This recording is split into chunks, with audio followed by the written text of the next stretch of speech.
From TMP to TTNG, for sure the cure and those tired meme jeans. Hella Kinsella and the promise ring. Sunny day, real estate and rights this spring. Prince Twinkle Daddies help keep the dream alive. I constantly thank God for Algernon and Remo Christie Front Drive. Mineral, snowing, high tide hotelier and more. Rio Limo only consists of the DC emotive hardcore. But you gotta admit, Kyle and Ellie really on that emo bullshit. You gotta admit that Kyle and Ellie really on that emo bullshit. Have you heard the tired and disavowed lonely word? Have you heard the disavowed and lonely word? Have you heard the lonely disavowed word? Have you heard the tired and lonely disavowed word? HR, I go, Carol. There's no Carol in HR. Well, in the same way that they never ended up delivering any mail, Brave Little Abacus never ended up proverbially delivering any mail. So there's quite the connection there. All right. I feel like that's where we fade into this episode. But for real, welcome to episode 52 of the E Word. This is Kyle, recording here in Madison, Wisconsin. I'm joined by Ellie in Austin, Texas. Ellie, how are you doing this morning? So this week for my newsletter, I did this thing where I ranked every single original Goosebumps book, of which there are 62, and I have not read any of them in literally over a decade. I haven't even really thought about them in the last 10 years. But I was in Target getting groceries, and I saw them in the kids book section, and I was like, they still exist? They're still making new ones? So I reached into the recesses of my mind, and I was able to recall the plots of every single one of these books, without really even looking any of them up, which, I mean, this whole venture has to be indicative of or a manifestation of some sort of severe mental illness. So I'm just reeling from that realization about myself. How are you? I'm good. I'm glad that this is finally happening, and we all kind of talked about how we're all just anticipating this. And I don't want to talk about it anymore. I just want to introduce the guest, our most requested guest in the E-Word podcast history. We have Adam from Brave Little Abacus and me and Capris. Hello. Hey, Adam. How's it going? Very happy to be here. Very excited to double back and read the Goosebumps newsletter. Very into that. I reference Ayn Rand while talking about Goosebumps. Woof. That is, yeah. Well, in reference to one of the Goosebumps books being the worst books I've ever read, in my life, worse than Ayn Rand. I'm still very concerned about myself for going through that. But let's focus on Brave Little Abacus right now. and the 62 Brave Little Abacus records. Ranked. So we kind of rushed to do this one after talking about finally getting to it because we're coming up on the 10-year anniversary of Just Got Back from the Discomfort. Yeah, that was brought to my attention by you. I lost it a little when you told me in an email that was happening. I think I would have caught up. So I missed the 10-year of everything before Just Got Back from the Discomfort, and I've thought about it around the time they turned 11 to 13, and I think that's when I would have caught up with this one as well. And I chalk that up to, honestly, if I had a child, I wouldn't pay as much attention to their 5th, 6th, or 7th grade year. I would wait until they were listening to interesting music in 8th grade. Yeah. So that's why, they're my children, but I just haven't paid any attention for too long. That makes me real happy because it means that we absolutely scooped NPR, Noisy, or Pitchfork, whatever, tried to do a 10-year retrospective on this album. We got the exclusive. Yes, absolutely. I do want to put at the top of this episode that I want to give a lot of props to maybe the only other podcast you've done, which is I Might Go to the Beach. Oh, yeah. Yeah. I'm using that interview as like a lot of the groundwork for how we talk about this album. So cool. Shout out to that podcast. And, well, we're going to get pretty long in this episode, I think. So, Adam, do you have anything you want to plug at the top? Any pages you want to send people to? You know, anyone listening to this, you probably know I'm in a band now called Me and Capris, and I hope that you like it. That's all I got to say about that. No, I don't know. I'm pretty easy to find on the internet, I think. It's mostly just my name, so. One thing recently that me and Capris did was that the Disposable America live stream with Awake But Still in Bed. That was fantastic. Oh, yeah, that one with Awake But Still in Bed. That one was E-Scene. Oh, that was okay. Yeah, and then we did a Disposable America one as well, yeah. It was really fun. It was wacky, but really fun. Yeah, you were, what was the anime that you were projecting on the screen behind you? Oh, it was definitely Neon Genesis Evangelion. I know nothing about anime. I gotta come clean. I don't either. I just know about that. Okay. Yeah, that's like one of the anime that I actually like will tolerate, like that and like Cowboy Bebop. That's pretty much it. Cowboy Bebop. Yeah, I know about that too. I'm so excited for this episode because this is like such like a dense and well-conceived record. I feel like because you are so accessible, as you said, I feel like lots of people could have hit you up to like solve some mysteries about this record. But we don't know about any of that going in. So I think this is just going to be like a really fun episode from like an analysis standpoint. We are the sports center of emo. So let's dive in. Let's look at the footage. Sounds good. So I want to start off by kind of being forward and asking, in general, how do you feel about talking about BLA? I think the internet has kind of come up with this perception that there's a lot of mystique around you and the band. And I think a lot of this is because a lot of bands today break up, but they just keep shitposting from their band's account or from their band accounts. And Brave Little Abacus has gone dry and silent. So, yeah, how do you feel about talking about your old band? Well, at this very time in my life, I feel very, very comfortable talking about the Brave Little Abacus.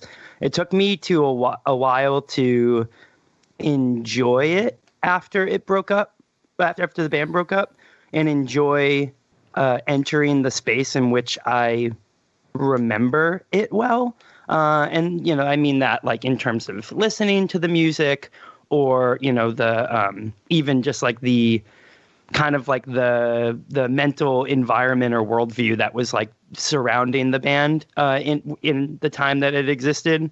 I guess it's kind of like any relationship, like you can possibly fade out of contact with like a person. But over the course of my 20s, I think I've gotten better at engaging with it and benefit from engaging with it. I find that like this morning, in preparation for this, I listened to Just Got Back, and it felt good to do. So at this very time, I enjoy talking about it, and I feel very comfortable. There was a long time where I didn't, but I will say, not to go too long on question number one, I will just add, I think that some of that mystique just comes from when the band existed. Like, the band broke up and there was nothing really we would do. Like, we didn't have a Twitter or an Instagram. The breakup predates a little bit of that entering my scope or something. So like some of that radio silence that can be interpreted as like mystery is just like the reality of like stuff gets lost. I've been fascinated with like this Pachinko record. I don't know if you know about that internet thing. No one knows like when it was from or who made it or anything. And I'm just like digging into it. And I'm like, oh, this kind of reminds me of how like it must feel to be a Brave Little Abacus fan. Like, you know, there's nothing to find. There's no answer. Like, it just doesn't exist. And then someone else throws it on Spotify and makes money off of it. Wait. That's what happened? Someone else uploaded it? Oh, yeah, definitely. Oh, what the fuck? Oh, no. Same with this Pachinko record that I've been digging. Yeah. Oh, so that's why the Spotify version like doesn't sound very good. Yeah, it's the whole thing. Yeah. Sorry, I thought that would be funny to say. I didn't mean to dive in the. No, this is interesting because like Fuck.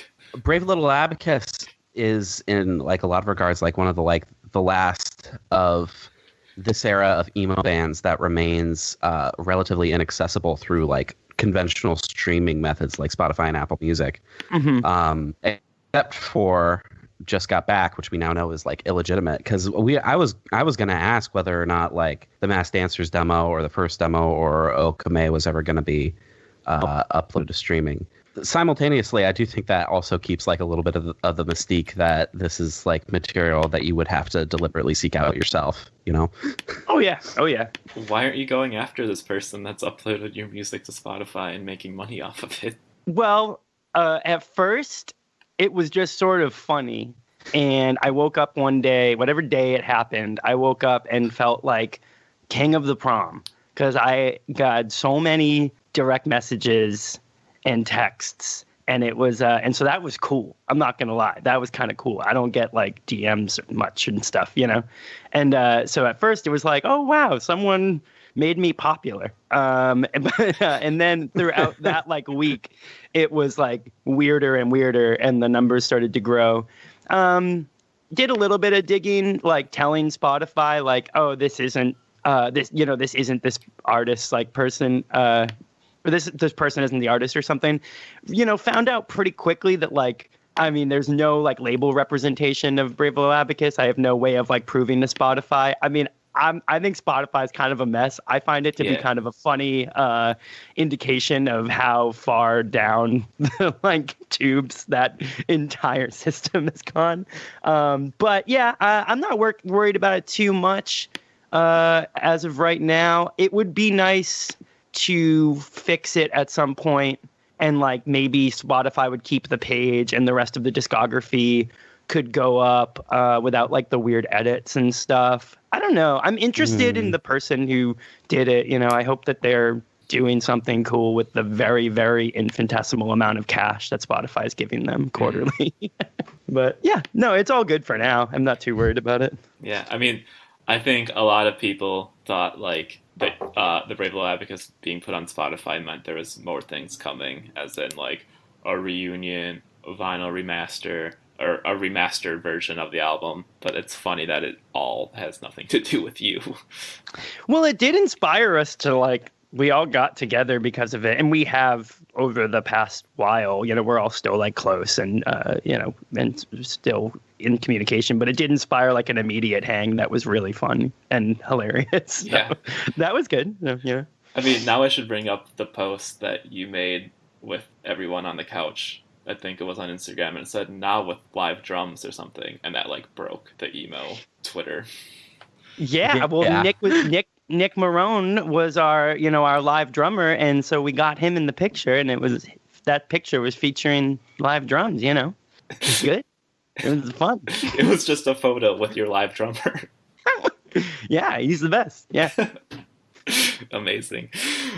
In doing this Decade Under the Influence series, we've talked at length about how the Northeast region was just kind of quicker to have an up and running emo scene by 2010, like bands like Snowing, Algernon, The World is a Beautiful Place. Did BLA interact with that in any way? Or like what was your New Hampshire and Massachusetts DIY scene like at the time? At the time of 2010, the bands that we associated most with were bands really close, just in our proximity. We had there were bands that we played a lot of shows with at a local level. Bands like Comma was a band we played with all the time. Pathos. We played a lot of shows with our friend Matt Aspinwall. This incredible electronic duo, Horny Vampire.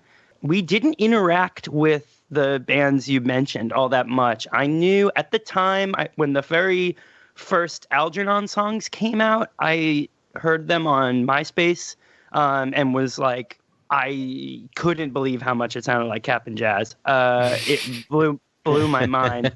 I can't say that I listened to them that much. I just have recollection of like the album cover and being like, this sounds like Tim Kinsella. And not for better or worse, just like that was what happened. The World Is never really interacted with them, was super smitten with what they were doing from like a very outside perspective. The only band that like was in our area that people called emo was Old Gray, and we never played any shows with them, and we didn't know them. I think they're like a little younger than us. But like I remember them like forming, and like on their MySpace it was like they were an emo band. But other than that, no. But I totally feel, looking back, exactly what you're saying about the Northeast and that happening. That for sure. Yeah. At the time wasn't super aware. So the scene that you were playing with was just kind of like bands with the same, like general DIY. Yeah, it was very genreless. It was, it was like I said, it was like really just all due to proximity. And so it became like, it was mostly just friends. I mean, I could like name so many more, but there, a lot of bands that are, relatively obscure, but we're down the street, at least in terms of when we were playing, local shows, like when we ventured out to, playing Boston or New York, obviously, like they were considerably different groups. But yeah, it was just really friends, So because of that, did you ever feel like a disconnect with the term emo, or how people started like considering the Brave Little Abacus to be like a seminal part of this emo revival scene, like in retrospect? Definitely. Yeah. I never heard about it till we were broken up. It was like most people around us, like dating back to the first material we ever made, we were wearing, a wild amalgam of influences directly on our sleeve. Most of our friends got that. Like they knew that we were obsessed with the Flaming Lips and They Might Be Giants and Bright Eyes and like all this, and like big like orchestrated stuff. I mean, like all the horns we would do, things like that. And then and I was like playing like Rush, like, you know what I mean? Like I was just like, like I was just trying to write like Dillinger Escape Plan riffs, but not be in a band that sounded like Dillinger Escape Plan. That's so sick. I was obsessed. Yeah, so we were just a little bit on an island, and I always feel really weird saying that because it sounds like a very manufactured response, but I kind of remember the very first time I was in college, because I did like 1 year at college after the Brave Little Abacus broke up, and it was like people went to my college that were like, the internet thinks that Brave Little Abacus is an emo band. And I'd be like, what? And I'm talking like 2013. And then the term just kind of orbited the Brave Little Abacus for a while, and I don't think that I got it. I don't think I got it until years later, like what was really happening with that. And now I feel much more, just because of the internet and meeting so many new people around the world in music, I get that the term is like so many different things to so many different people and so wide reaching. And so I totally get it. But to feel a disconnect, yeah, I can't lie. When the term first started being connected with, my old broken up band, I couldn't help but be like, wait, what? Like at first. Right. For sure.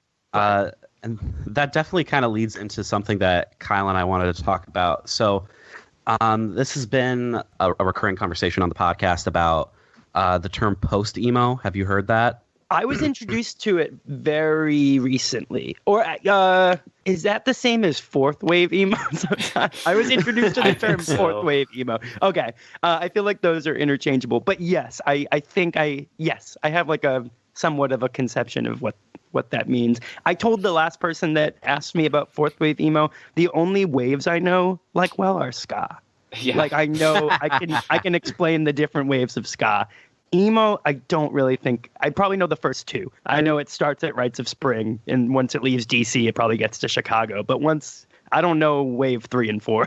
Right. So there's been like so much argument over which actual wave of emo we are in. Like it could be like 5th, 6th, 7th, like whatever. But people are kind of talking about this this specific time, because post-emo has been used like in so many different contexts over the years. But right now they're using it to refer to bands like Glass Beach, example, who I believe take a very heavy influence from the Brave Little Abacus. And it's in my opinion, it's kind of like similar to the way that post-hardcore was the implication that these were bands who had roots in the hardcore scene and then started bands that took in a vast amount of influences that kind of like pushed outside of the box. So that's kind of what post-emo is kind of coming to mean. And there's been some speculation on a couple people's parts that the Brave Little Abacus was kind of the first post-emo band, because there's something about all the music that the Brave Little Abacus did that it feels like emo, despite the fact that a lot of the time it doesn't actually sound anything like emo. You were talking about having influences from They Might Be Giants, which I think is like one of the most prominent in the Dillinger Escape Plan. There's like some, I feel like in the Blah Blah Blahs especially, there's some like mid-2000s screamo influence.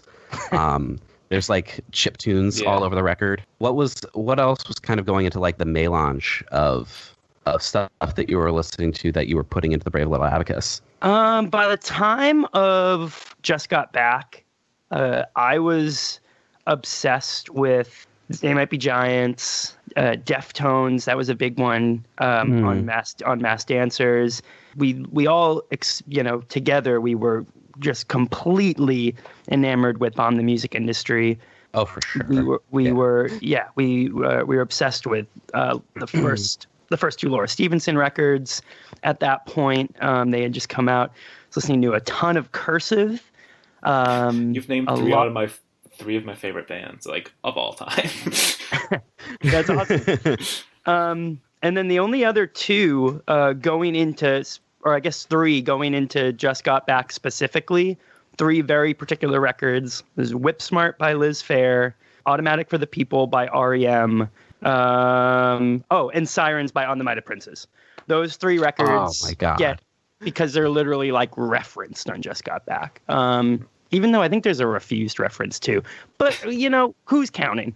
But yeah, all those things, a ton, absolute ton. Zach, our keyboardist, was just coming out of years of studying microtonal music. This composer named Alois Abba, who's relatively completely unknown but fascinating. Yeah, it was so many things. I think that kind of does it, I think. I guess we'll come back to like the references later, because everything about this album, but especially the lyrics, are so fucking dense. But I love that there's like specific shout outs. And Kyle, you made a note actually that A Highway Got Paved Over My Future, verse 2 is apparently about Liz Phair. I think I quote Liz Phair saying, I won't decorate my love, which is a lyric from, I believe, the song Nashville. Yep. I had been, at that point, completely obsessively listening to Liz Phair's entire discography, but I would sometimes solo cover the song Chopsticks in Nashville. There might be a video of it. But yeah, I was very moved. There was a trio of songwriters that had the most profound impact on the direction of just the songwriting direction of Just Got Back. It would be Tim Kasher, Liz Phair, and Jeff Rosenstock, I think. Hell yeah. And also, we should mention, if you want to talk about it, the Brave Little Abacus was birthed out of a ska band, Eggplant Dance Off, correct? Absolutely.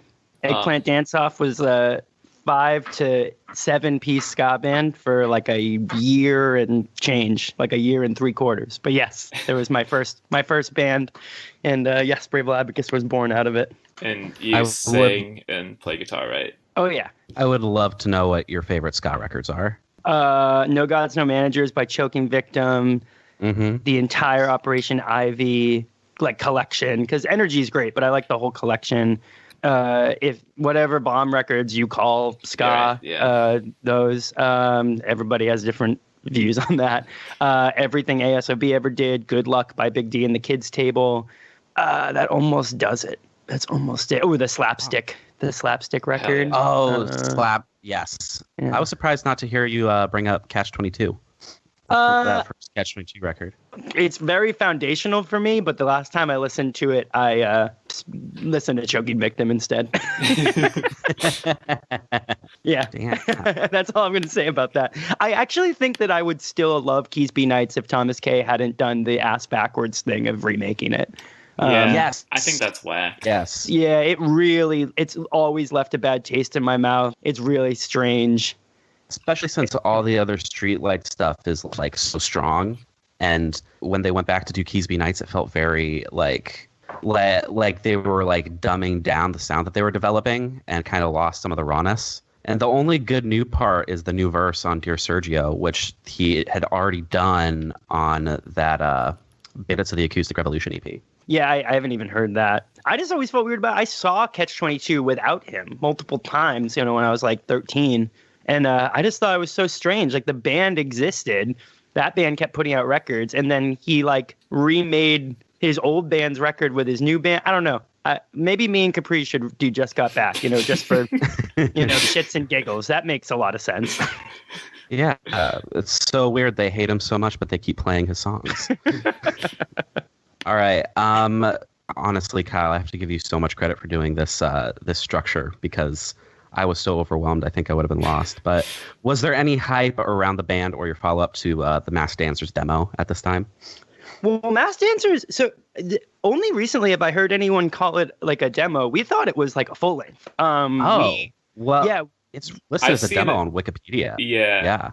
It's same person who put Just Got Back on Spotify is probably editing Wikipedia. There's also like another podcast was brought to my attention that was like an analysis of Brave Little Abacus's career, and it said that we were like a two-piece. And like, I don't know, from like Minnesota or something. Yeah, the mystique is large. You really don't know. You just never know. Masked Dancers was definitely our first full-length record. We sunk all the money we had into making 1,000 copies of the CD. So I would hope it wasn't a demo. I'm sorry. What was the question about Masked Dancers? Now I'm like just laughing.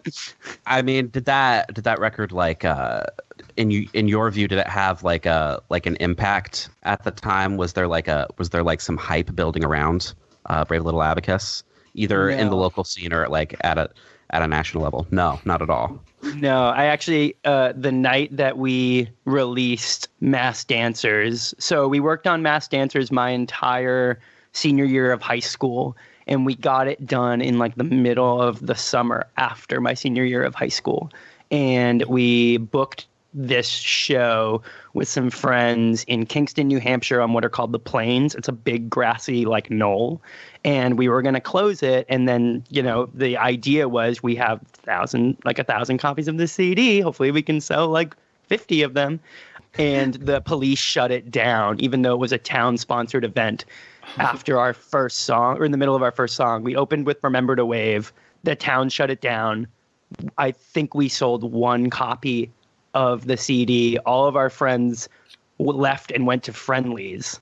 And we all went to Friendlies. I remember sitting in my pickup truck that I had at the time outside the Friendlies. And I was like, this is the worst night ever. And then the boxes of 1,000 CDs of Masked Dancers continued to be used to prop stuff up in my basement for a long time. So no, there was we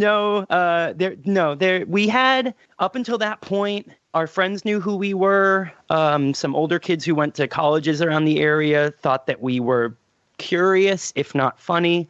We had won a battle of the bands, which was very contested. And other than that, there was one awesome like Blogspot post about us that we found and we're so excited about. And that was like the only review of our band in its entirety. But yeah, so no, we just kept doing what we were doing. We just kept playing the same types of shows. And yeah. Did you have like band goals at this time? Like, did you want to tour? Did you want to be signed to Epitaph?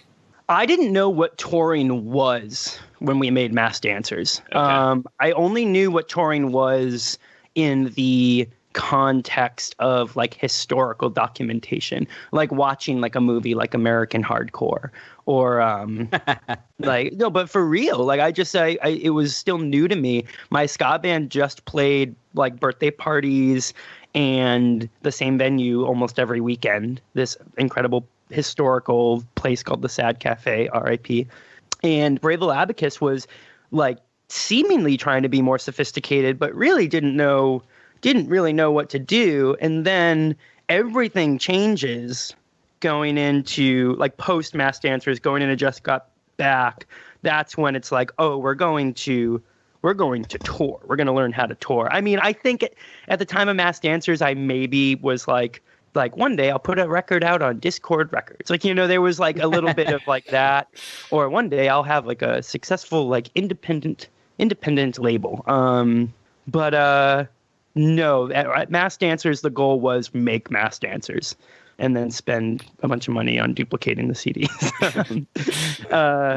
So yeah, we at that time, no. And so it kind of makes sense that it went the way it did. We didn't really have an agenda yet. Yeah. After Mass Dancers going into Just Got Back, like that's when you were like, okay, let's take this seriously. Let's tour. Let's send this out to labels, or still. Well, we definitely were never going to send anything to a label. Okay. For whatever reason, we never had that desire. And I'm glad that we didn't, because I think that it would have not yielded any fruit. But B, you know, I think it kept us very independently motivated to do everything like our way, which, you know, gets heard in the music, gets seen in the way that we operated. But yeah, it's just a little bit later on where we kind of discover what we could possibly be doing touring wise. That's sort of like a big shift. And then also a goal that changed after Mass Dancers, just to, you know, put a bow on that era, was we quickly didn't feel much about that material. And so I remember a distinct feeling of saying, well, this next thing, whatever the next thing is, who knows? But it's something that I want to last. It's something that I want to, you know, really sink my teeth into and be able to play a lot and enjoy playing a lot, because we quickly tired of performing Mass Dancers material. So around the time that you're writing Just Got Back, like, how was the band operating?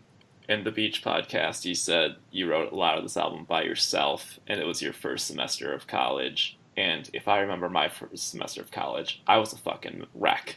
And I think, I mean, if I can draw from the lyrics of this album, like, and just like the content, a tumultuous time. So, like, can you bring us back to that time? Yeah, absolutely. I was 18. I was like, I kind of like a, you know, to use the word tumultuous again, I had kind of a tumultuous high school experience. I mean, who doesn't? But it ended on some weird notes.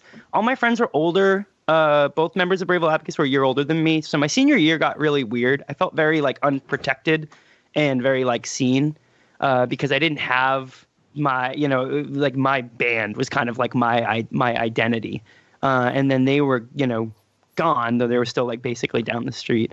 But my senior year, I got simultaneously much better at school because I was discovering that I enjoyed reading, I enjoyed writing. I was starting to connect being a musician to things that were more scholastic, which really kind of changed my whole like worldview. But then I also was like really acting out. I got kicked out of my high school music program my senior year. I got because of like all these altercations between myself and them, they tried to kind of vengefully get me so I didn't graduate, you know, this, that, and the third. Yeah, it was like a whole thing. A lot of Mass Dancers is about that. My senior year just gets really weird. And then the one thing I wanted to do was I wanted to go to the University in New Hampshire because Zach and Andrew went there. For anyone who doesn't know, the two other members of Brave Little Abacus. All I wanted to do was that. I didn't really care about, you know, where I'd go to school. I was like, I'll probably study to be an English teacher, but we'll do this band thing. You know, we'll live near each other and do this band thing. And I got into every school I applied to except that one. And I was like, are you kidding me? And again, I only wanted to go there because I needed to do the Brave Little Abacus. So I basically went to the University of New Hampshire's lesser version of themselves. It's just another campus. So I went there. It's like more of a community college feel, and with the intention of then after a semester or after a year, I'd make it to the big time. So I'm living at home so that I can go to school and also have a job and do my band. And it was a very strange experience. And I think a lot of it had to do with my senior year of high school was so fucked up. And I think in a normal teenage circumstance, the thing that would solve that for someone with the opportunity and the privilege to go to get a college education would be that they go away. And whether it's poetic, whether it's psychosomatic, I don't know. I think that I would have been in a different spot had I gone away, even if like the band just took a year off. But instead, I stayed in the exact same place doing the same exact things, and my wheels just kind of spun. But that being said, it was a very, very tumultuous time, but it was very fruitful. I spent a lot of time alone. I spent a lot of time with music. I had, probably up until that point in my life, my most intimate relationship with music. I was constantly driving around listening to records, constantly alone. If I was with someone else, I was listening to records with them. I had a very small social circle.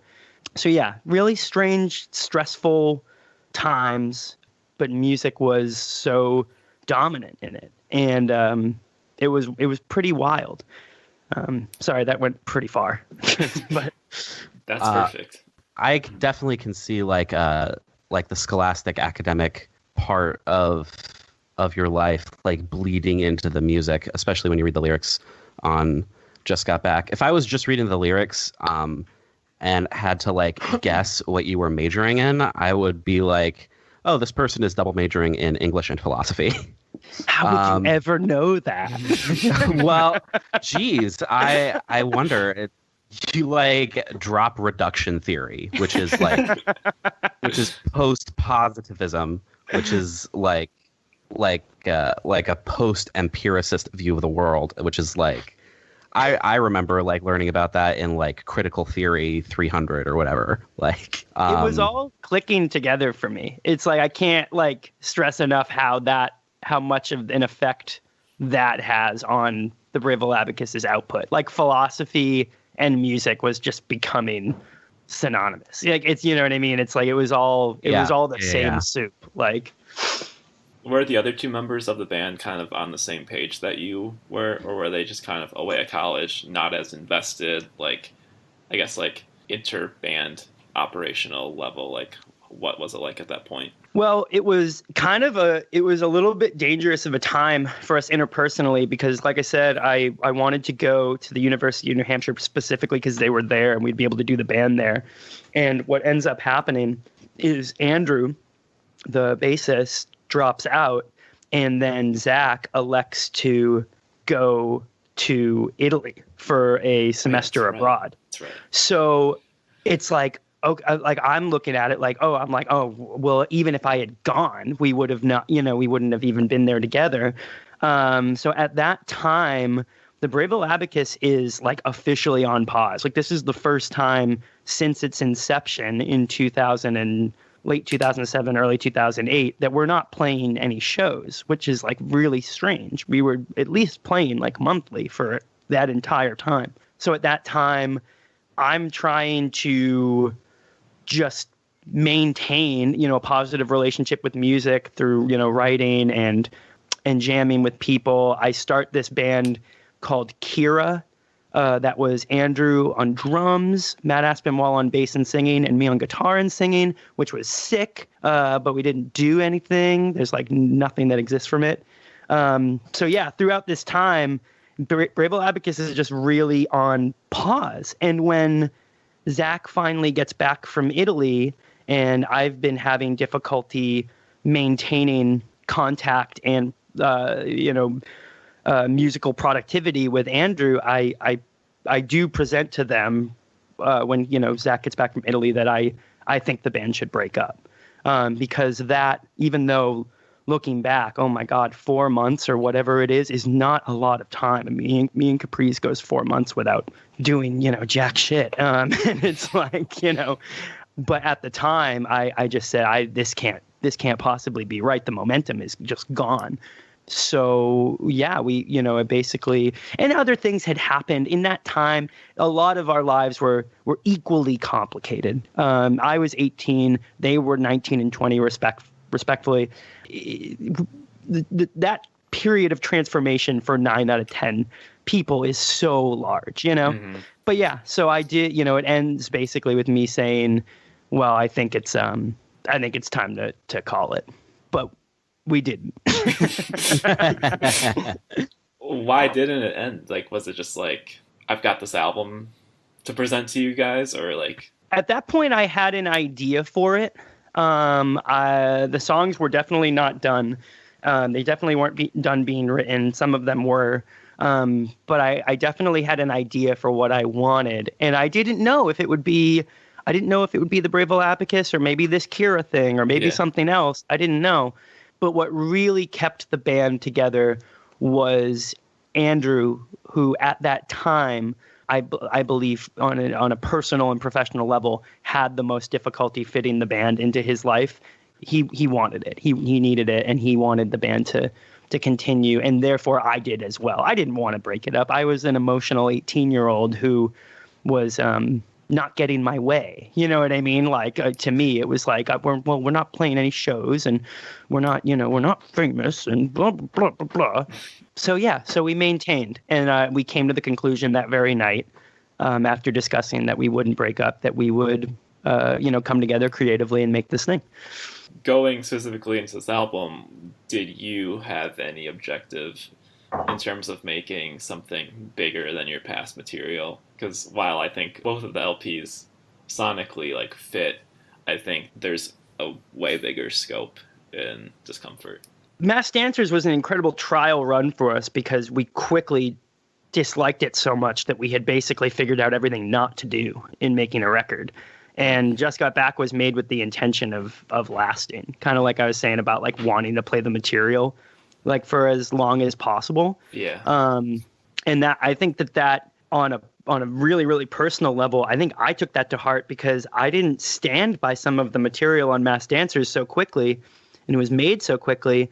And I was like, oh, when you publish music, you gotta live with it. You know what I mean? And like here I am with a band that like 2 releases way back has like Euphonium and like Game Boy samples and like Ren and Stimpy samples, and I'm like, oh, this shit doesn't go away. Like what? Like I listen to On the Mind of Princes. This isn't, like I listen to Orchid. Like this is what? I wasn't really listening to Orchid, but I thought Orchids looked wicked cool. They did look wicked cool. So yeah, it was. I don't know how else to say it. It was made with the intention of lasting, and I knew that I wanted to make a record that challenged me on a very personal level. Challenged me not just in like technicality. I didn't like looking back on Mass Dancers, like all the tapping and all the crazy Zach Hill impression drumming. Some of it was really fun, and I still fucking love Hella, but I wanted something a little bit different. I said before, I was obsessively listening to Liz Phair. I was obsessively listening to Automatic for the People. I was listening to Scrambles. I wanted to make something that wasn't this is actually interesting. Just a quick, interesting tidbit.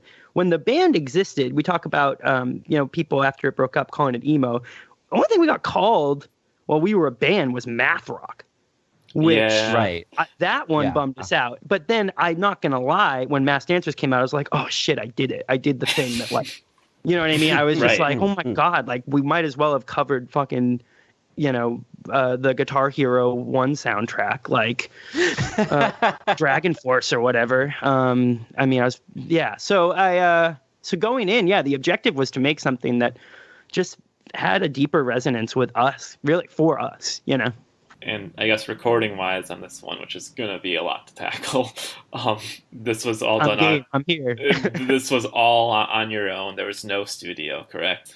The only technical studio assistance was my guitar teacher and very good friend at the time, Eric Clemenzi, mixed a couple of tracks. But everything was engineered, tracked. Everything was just us on the same exact equipment that we had been using up until that point. We were getting better at it, though, you know, that's a little bit hard to believe for some people. But in my personal opinion, we were getting better at it. But yeah, like you said, production, I don't know if there is any production on this record. There's a lot of engineering, but I don't think there's any production. Was there ever an option of going to a studio? No. Because of money? Well, I guess money, and also just like who's going to understand what you're doing. Yeah, I didn't like that. I mean, I didn't like the idea of it being so confined. We were really elitist too in that, because I was growing to a point where I thought it was very rewarding to start to look at like microphones and microphone placement and, you know, that type of engineering or sound design, whatever, as an instrument in and of itself. And that had been going on for the entirety of the band. I mean, Brave Little Abacus' fourth member for 3 years was Cubase. I mean, it's like the sound of the band is like, oh, we can time stretch this. Oh, we can bump this vocal up an octave and we can reverse it. That's wild. You know, like I didn't EQ anything, but I knew how to do that. And so by the time I just got back, it was like, oh, the guitars will sound different depending on where you put the mic on the amp. It'll, you know, maybe you can set up a room mic and you can get a little bit of the room sound, or, you know, we only have 2 mics on the drums, but if I hit them considerably louder, they get a little distorted, maybe that will sound good. You know, that became a kind of like an MO of the band. And so it just wasn't even, I wouldn't even say that money came into it. It wasn't something we were interested in. We just were like, we enjoyed the process of making it ourselves way too much to put it in someone else's hands, you know? Mm-hmm. Right. So this recording suffered 2 computer crashes. Yeah, we would do everything on. My dad works in like high tech, like software sales, like a lot of like antivirus stuff, and so he always would like move around jobs, and, you know, they'd give him some sort of notebook, you know, a Dell or HP or whatever, and then he would, you know, it would basically be like retired. And I would just get this, like, you know, hand-me-down laptop, which I was really fortunate about, you know, because I got to play pinball on XP and everything. But I mean, these were shit machines. These were not, you know, like once you started really tracking stuff on them, it got crazy. But yeah, we suffered a couple of crashes. We had suffered one on Mass Dancers too, and strange. The song that got lost was like never recovered. But we just got back, the 2 sessions that were lost, we had mixdowns of for practice purposes, and so those the tunes that made the cut on the album. So we were fortunate. It was sad at first, but then I don't know, they don't sound that much different than the rest of it, so worked out. So on the Beach podcast, you refused to cough up which songs they were. It's funner for people to guess. Yeah, you should take a guess. Can I make a guess? And I could strike it from the podcast. Is it? Ding, ding, ding. You can, because you can hardly hear your vocals at the end of.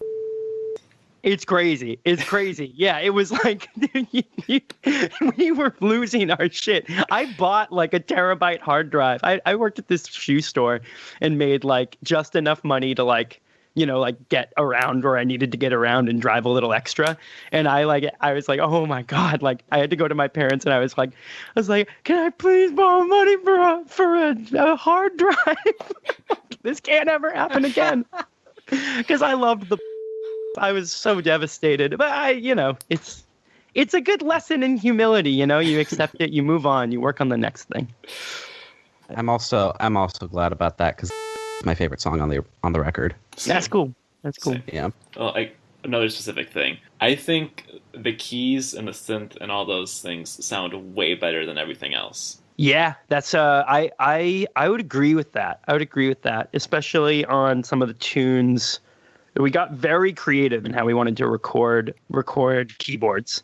We did a lot of experimentation with plugging them into guitar amps and pedals, and miking amps rather than doing any keyboards DI'd.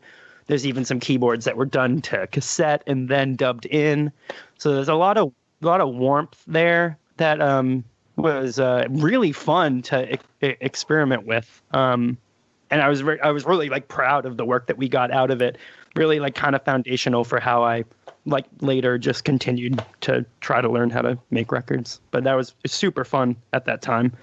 And Zach was all in on it too. That was the best part because collaborating with those two compositionally was great. But at the point of Just Got Back, all of a sudden we were collaborating on all like levels of it. Like not just like what sound goes where, but what is the sound in the first place.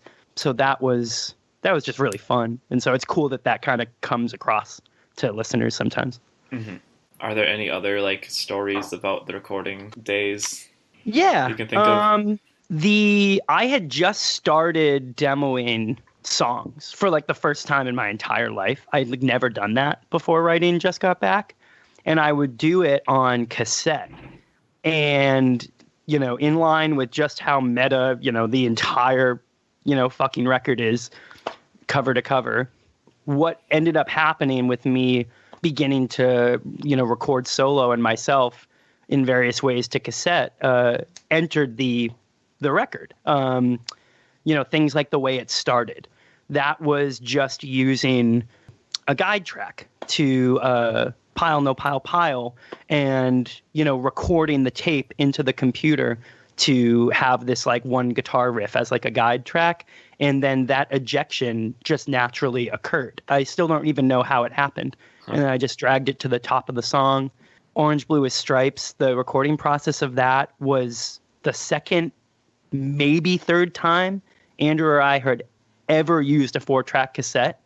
And originally, like the top of Orange Blue with Stripes is like 2 minutes of us going back and forth about what buttons we have to press. And little did we know it was like recording. So things like, and I think that in and of itself is so indicative of the entire process. It was so much stuff being done for the very first time. And there's a beauty to that. And there's also a naivety of that in that.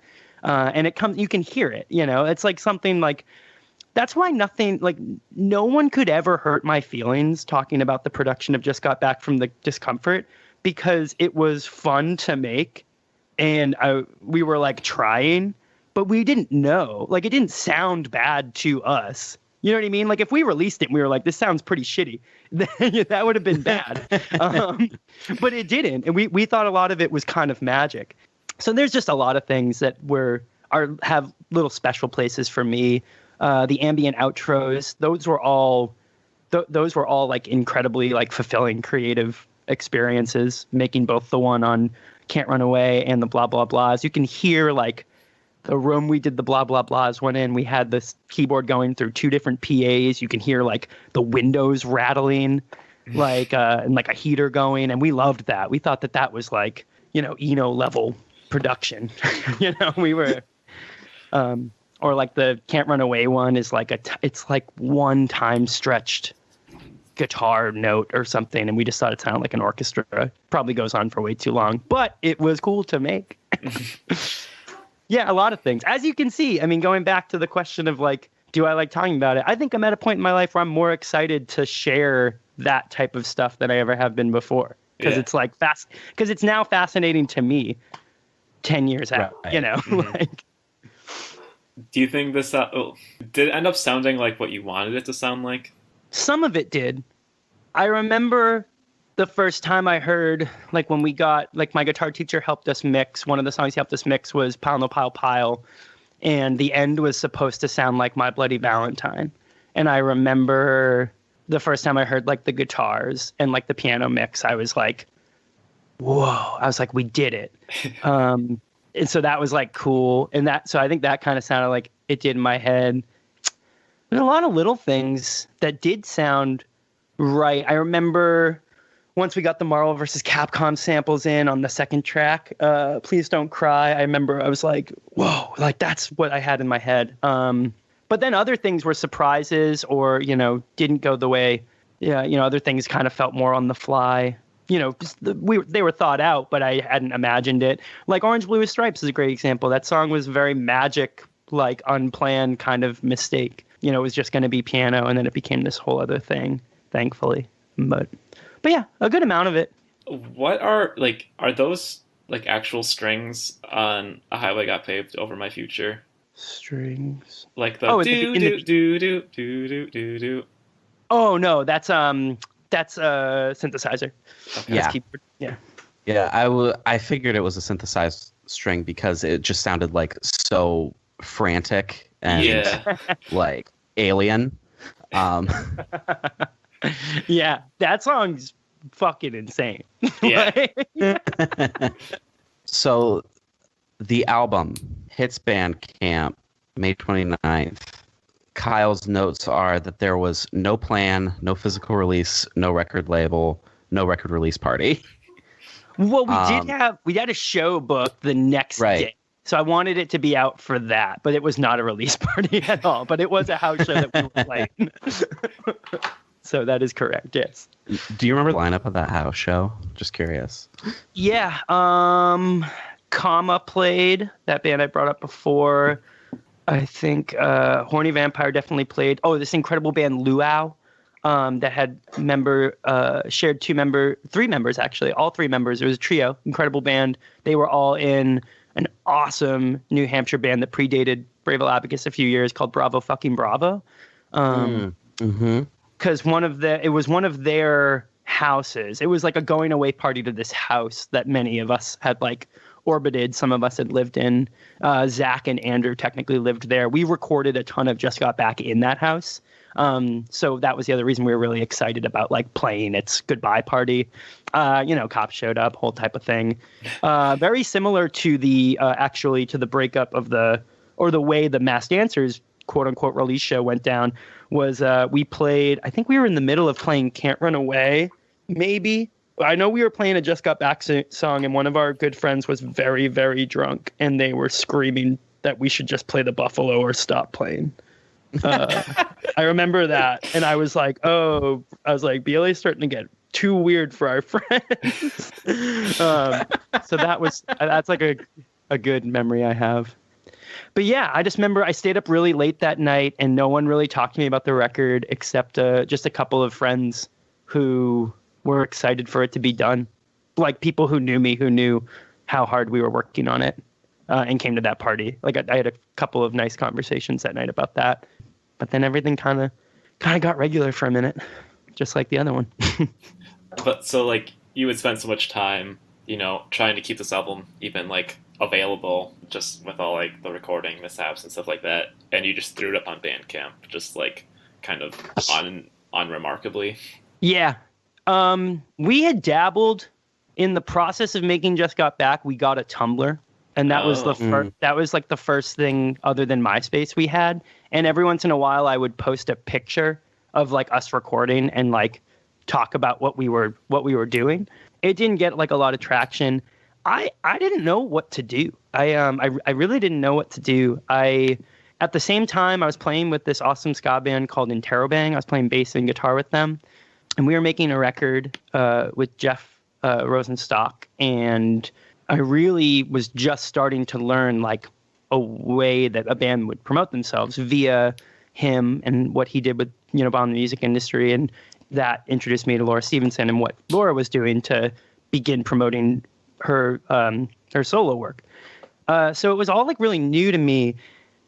And I didn't know what to do, and this Bandcamp thing happened. I couldn't tell you when Bandcamp formed. It feels like it happened right before Just Got Back came out, because I had never heard of it until I didn't know what to do with Just Got Back. And Bandcamp just felt perfect. Like it just felt like really, really perfect. But I think you combine that not really knowing what to do with also this like insane, like hyperactive work ethic and like fear of time passing, and you get that. Like it wasn't out of spite, and it wasn't supposed to be strange. It was just like, we have this show tomorrow. I really want it out by tomorrow, and I knew that like a physical release wasn't an option. Yeah, it was just a different time. It was just like weird. Like now I feel like if the Brave Little Abacus had formed like 5 years after, I just would have seen so much more of how an independent band operates. And then I would have just started to copy and paste like how that applies to what we were doing. But that just didn't go down that way.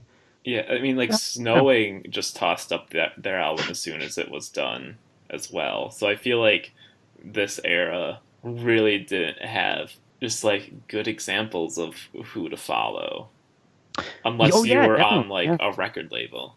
Yeah, this era of emo that Brave Little Abacus was in the cohort of always seemed to me like it came right after the internet had revolutionized accessibility to music, but right before DIY bands had figured out how to weaponize that. That's put a really, really great way. Yeah, no, I agree with that entirely. And yeah, I mean, I always think one of the most like telling elements of the Brave Little Abacus's relationship with the internet and how to release music is the demo was just the 4 songs we put on to our MySpace because I wanted kids in my high school to hear my band. We were using MySpace's, track presentation capabilities as a record. And that felt wild and new. And then we go way in the opposite direction for Mass Dancers, which is a huge mistake. So then we reel it way back, for better or worse, for Just Got Back. It just, I don't know. There just wasn't that great of a roadmap for it. And it would have helped too. Like, we weren't around other people who were putting out releases at the rate that we were, or with like the same intentions that we were. So that was also really kind of stifling for us, because it would have been way different if like all these bands we were friends with and everyone together was like, we're all going to put out a 7-inch this year or something. We could have pooled our resources and done a little bit more. But that just wasn't the case for us. So we just did it. Yeah. So you kind of said like there were some friends talking about it at the party, but like beyond that, was there buzz on the internet at this point? No. I mean, but then again, it's like where would people talk about this on the internet at that time?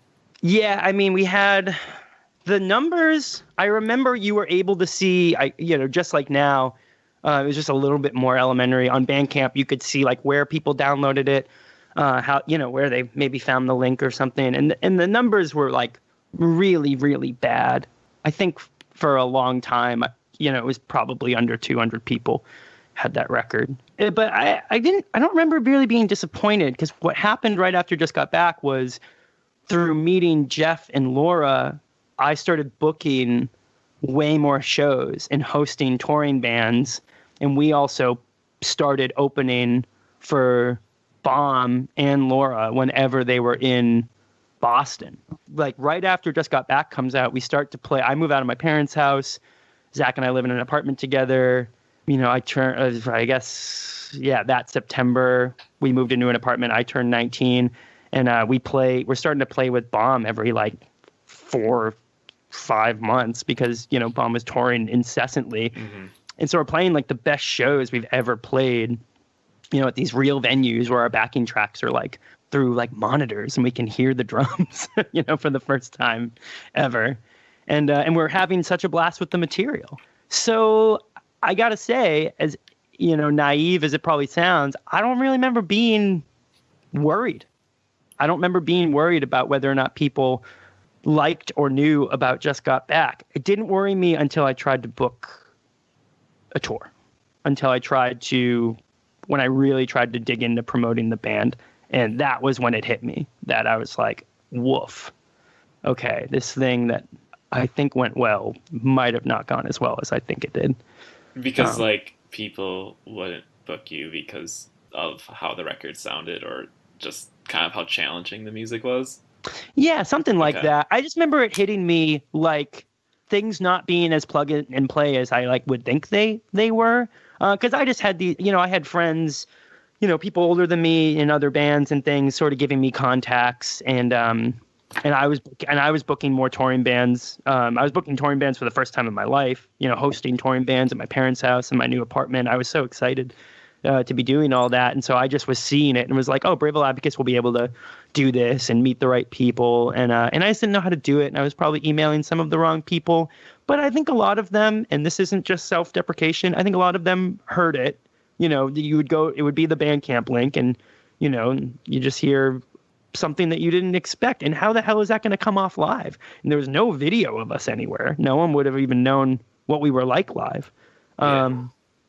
So that was when it hit me that I was like, oh, the band's not progressing. Like, we've played the best shows we've ever played.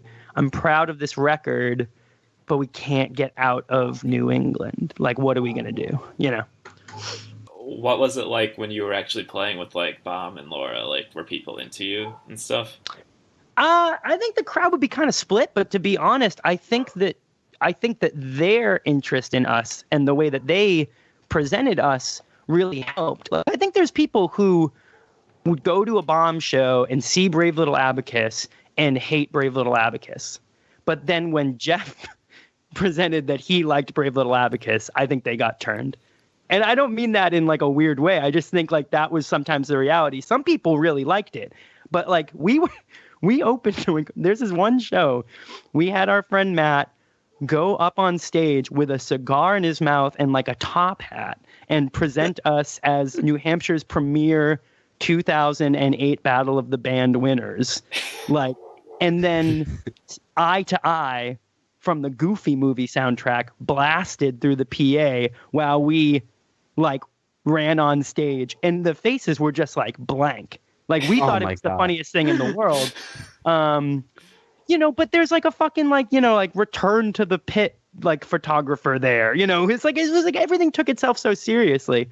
And it was just like, and at this time we're playing the backing tracks through a Dreamcast with a small like CRT on stage. People just thought it was a joke, you know. But I think that some people got turned on to it, and I think a lot of people saw the similarities. You know what I mean? Like, I mean, there were certain things that we were doing that were plug in and play similar to some aesthetic Baum stuff because we were ripping them off. You know what I mean? Like, so I think some people dug it. They were the best shows we had ever played. I mean, those moments changed my life forever. Like those couple of years of shows, I made relationships that changed my life forever, and I just played shows that were extremely, you know, important and pivotal for us. So that helps fill in like a little bit of like the blanks in the band's public history, because if you were to just kind of like read the Wikipedia page written by the person who uploaded Just Got Back, nice callback. It would be they released Just Got Back, they released Okame, and then they were gone. But in fact, it kind of seems like Just Got Back kind of fueled like an energy in the local scene. And would you say that kind of like spilled into like the enthusiasm for making Okame? Oh yeah.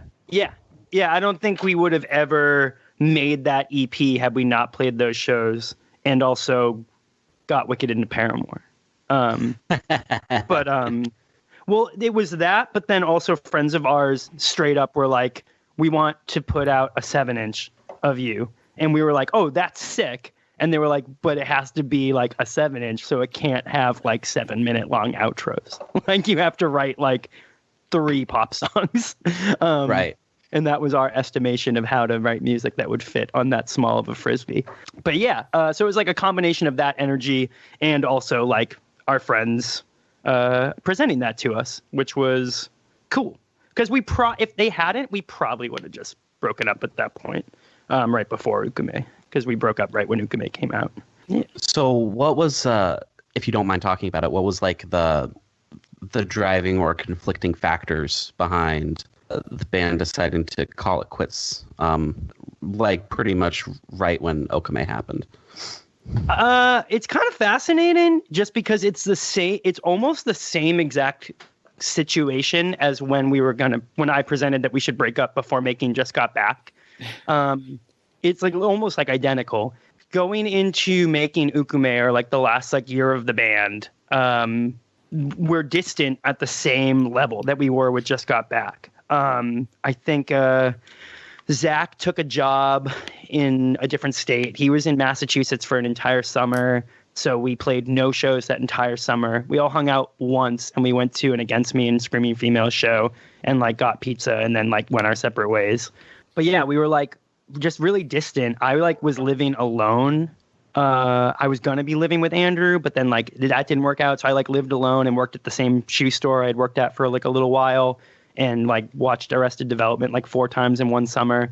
Wasn't 21, you know, like, I don't know. It was a strange time.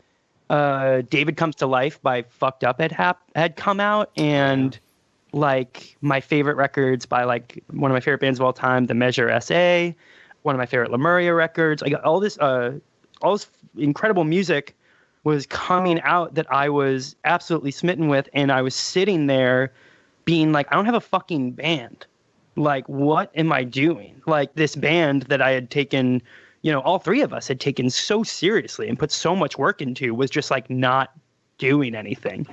And I know I wanted it to tour. I wanted to play fest. I wanted to, and Ukume is not, you know, done or out at this point. Because we decided to break up way before we were doing Ukume. But yeah, it was just bad. Like, it just didn't make any sense. And what's sad about that is little did we know that for the first time after Ukume, we probably could have left New England, and we probably could have done some of the things that I had wanted the band to. But you're just not that smart when you're fucking 19, you know what I mean, or 20. You're not like, or at least I wasn't. So yeah, it was just like distance, you know. Yeah, that's an interesting contrast because like as the band seems to be like finally hitting some sort of upward trajectory, the inner workings of the band itself is on like kind of like a more distant trajectory. And I think probably that's why pretty soon after the Brave Little Abacus broke up, that's when the buzz started happening. Like, yeah, because the momentum was there. I think because it was so concentrated on the internet, it might not have like translated to the band yourselves at the time. Well, I mean, we sold out of those 7 inches real quick, and I felt real stupid. I mean, we didn't make that many, but yeah, I mean, there's a lot of oddness about our breakup. We got a live drummer, you know, in the process of breaking up. Like we had always played to backing tracks previously to that, and then, you know, now none of it really mattered, and we were just like, I met this kid, you know, Nick Marone, and was like, you want to play drums in Brave Little Abacus? And he had like seen Brave Little Abacus at a bunch of shows, and he like, you know, thought I was like kidding or whatever. And then I was like, no, we should like jam. I don't know if it'll work out. And it did. And so we're playing like better shows, like we're sounding better because the backing track thing was so up and down. So a lot of it just didn't make any sense. It's like we should have worked it out better, but then it wouldn't also be what it is. I mean, had that band continued, you know, maybe we would have done something stupid or put out like a really bad Paramore cover record or something. I don't know. Are you the one playing drums on all those early Brave Little Abacus releases? Yeah, I'm playing drums on everything except once in a while. If we were recording in a weird way, Andrew would play some percussion, like auxiliary percussion, or like he's doing some of the drums on on Just Got Back. I think he does all the drums on other than like the electronic ones on Orange Blue with Stripes, because I was trying to like bit crush them in like real time. Yeah, but I play all like the drum kit. Yeah. That's really fucking impressive, actually. Yeah. Just because I think the drumming is like such a big part of like the crescendos and tone of that record, and like having like all that composition in your head, like along with the guitar composition. I'm sorry, I'm like totally fangirling right now. I loved playing the drums. Like I just love playing the drums. My dad was a drummer. We got a drum kit pretty young so that Eggplant Dance Off could practice at my house, because my parents really liked having like the band do stuff at our house. They were like those types of parents. They were really supportive of all that. Yeah, I liked playing the drums. There was like a long time where like no one was home in my house when like I was in like Eggplant Dance Off and early on in BLA, so I could just come home after school and just play drums. There was definitely a period where I did that way more than I played guitar.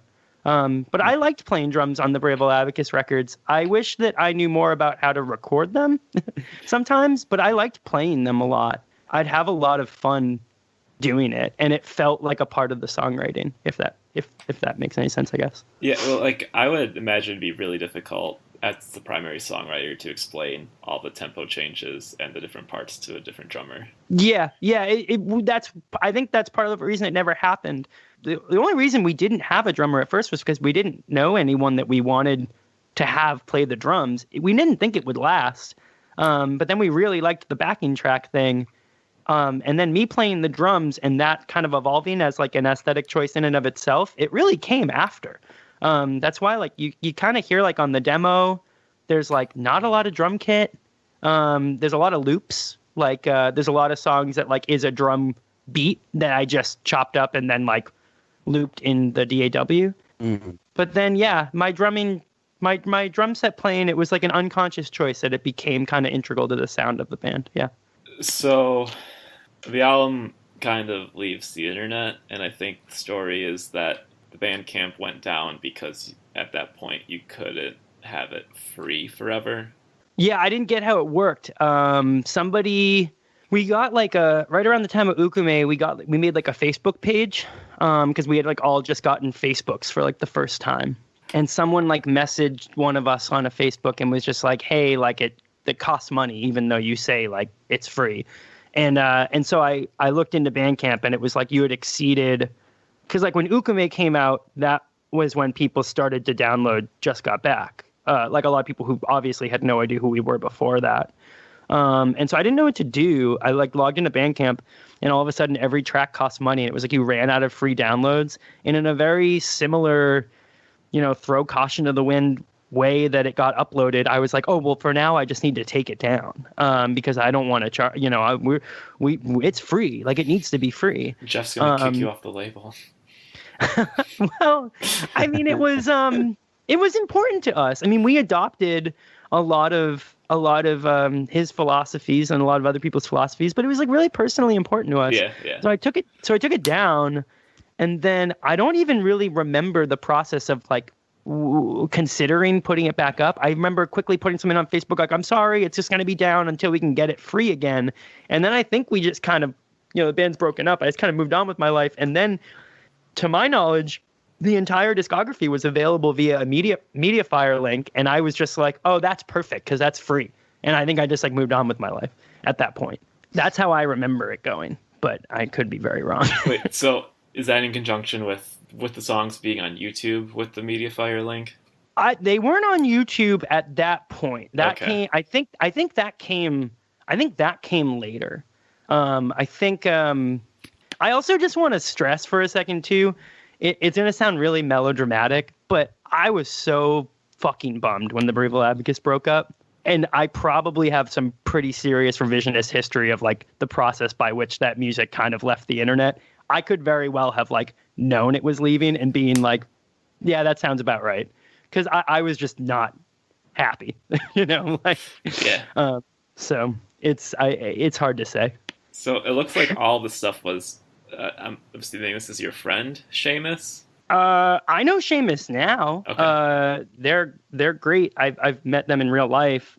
They did not grow up around us. Seamus had never seen us. Seamus definitely discovered Brave Little Abacus via Ukume being on quote unquote. Oh, wait. Okay. Yeah, because Seamus has all of your stuff on YouTube and looks like it was all uploaded in 2012. Oh, okay. And so then it must have been right around the same time. Yeah. Yeah. It must have been. Yeah. Because I remember this album just kind of being on YouTube in this unorganized fashion of some videos had 3 songs in a row in like one video, and then the next one would have one. But they all had the lyrics and the Mediafire download link. Oh, nice. Yeah. Seamus changed the game. they saved the day. Seamus, if you're listening, I like your soda reviews. I think your whole channel is great. Oh, yeah. Killer soda reviews.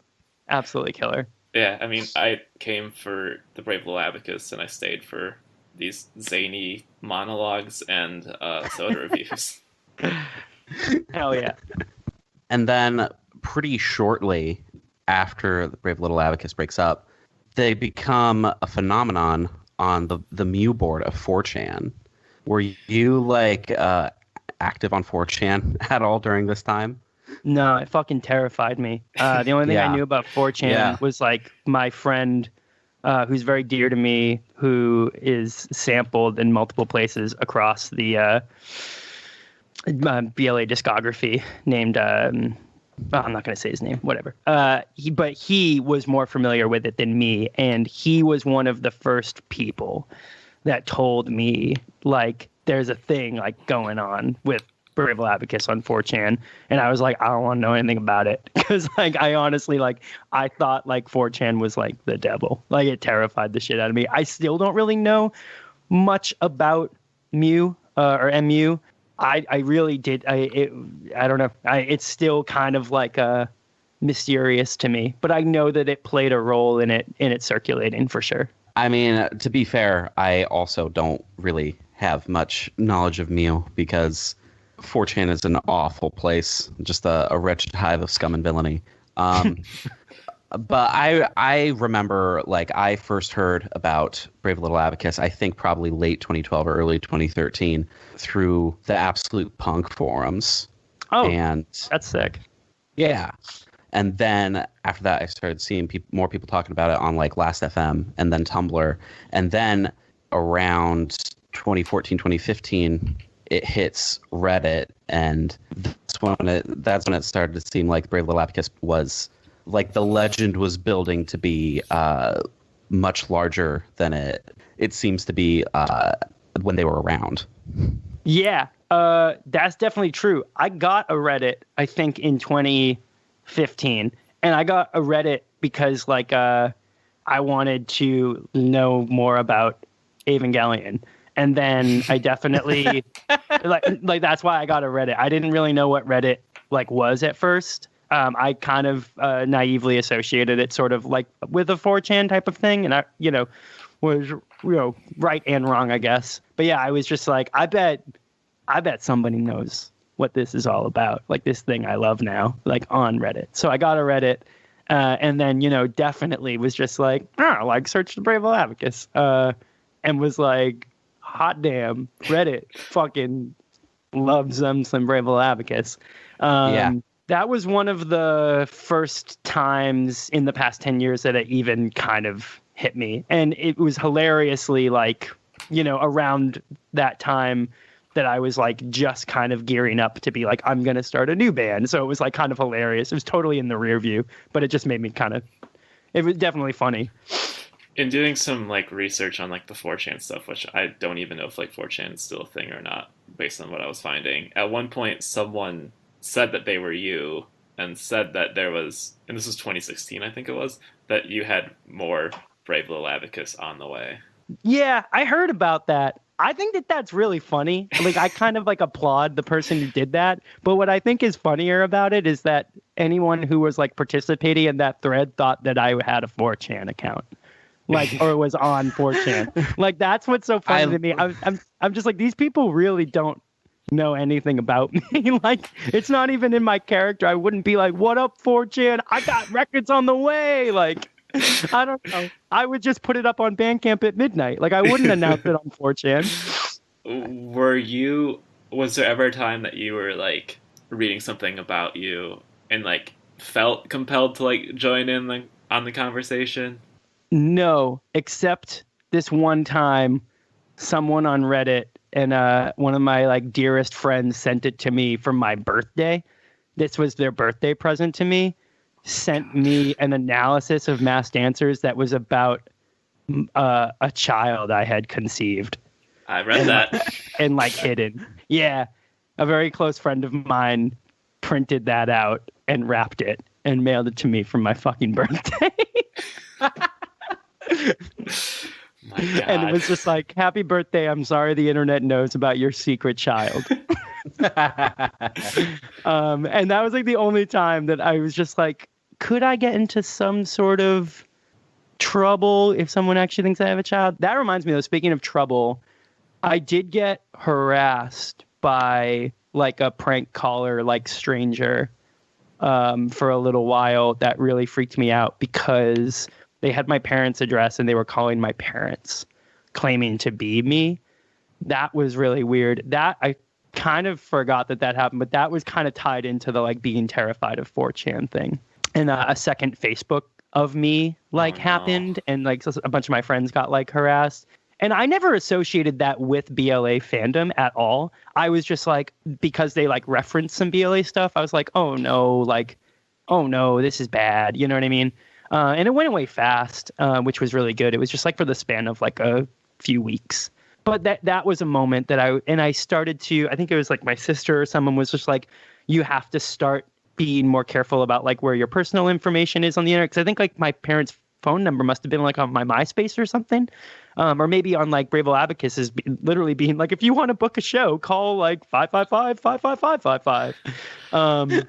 So yeah, because she was just like, there's just like people who know your name that you're never gonna meet. She's like, that's just kind of a new paradigm for you, and it was not that it means that much, but in that context it did. So that there was a moment there. But other than that, I mean, it's mostly just like, I mean, I don't look all that much.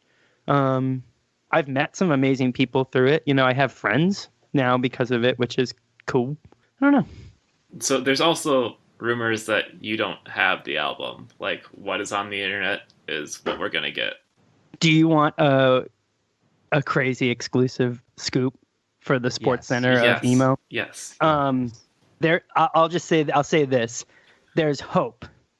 There's hope. I have a CDR of the pre-master mixdowns that I found very recently. I'm never gonna find all the stems. I'm never gonna have all the stems. That's facts. But it's really nice. I have wave files of the pre, like what we just called mixdowns, or whatever people would call them, pre-masters. So I can do something with those at some point. I don't know what it's gonna be yet, but it's gonna be something. What have you been doing in quarantine, buddy? I've been working on tunes, and I'm gonna become an influencer. I've been doing all the interviews. I mean, I'm just but yeah, so I was very happy to discover that. I saw it in my scribbled blue Sharpie handwriting on it. It's like just got back mixed downs, and I was like, oh, this is sick. I bet it's like 2 songs. And then I was like, oh, hot damn, it's the whole thing. I was like, that's great. So that's exciting, So you don't have any plan for that at the moment? I'm excited to have it, and I'm excited to explore options for what can be done with it. I'm almost glad that it's just the mix downs and the stems are gone forever, because I wouldn't want to remix the thing. I mean, to me, that gets into really weird revisionist territory. But it not being like a bad MP3 and that type of thing, that's exciting. Yeah. So, who knows? Do something with it. Cool. I mean, I'm sure that everyone wants this physically released. Yeah. I mean, I would love to do a physical release. I would love for it to be, available on streaming and stuff, not via someone else's weird upload. I'm excited to explore a bunch of options with it for sure. Cool. Well, Ellie, where do you want to go from here? Oh my God. All right, let's talk about Malcolm in the Middle. Let's talk about Malcolm in the freaking middle. That's what I'm talking about. Love it. So I think it's like, just on a personal level, it's pretty poetic that you recorded this record like first semester of college, because my first semester of college, I rewatched Malcolm in the Middle like 3 times. Wow. Because to me, it really like it kind of like encapsulated my entire journey in my life up to the first semester of college. And because I am a Malcolm in the Middle super fan, I can like identify the episodes that you are sampling from like immediately. So the first one, the one that shows up in Pile No Pile Pile, that is Hal talking about his father's death in season 7, which I feel like the lyrics of the song are not about the death of a person. It's more about the death of a relationship. But it still evokes that same sense of like melancholy, of feeling like something had the capacity to be important, or had the capacity to be more meaningful than it was. But there's still like this sense of if not failure, then like immediate nostalgia for what could have been, which sums up a lot of Malcolm in the Middle in general. Honestly, that show is actually very psychologically complex. I agree. And something interesting about the way that the Malcolm samples are structured throughout the album is that it's not like clearly defined act breaks. There's one at the end of the first song, and then one at the end of the penultimate song, and then the one at the end of Orange Blue with Stripes.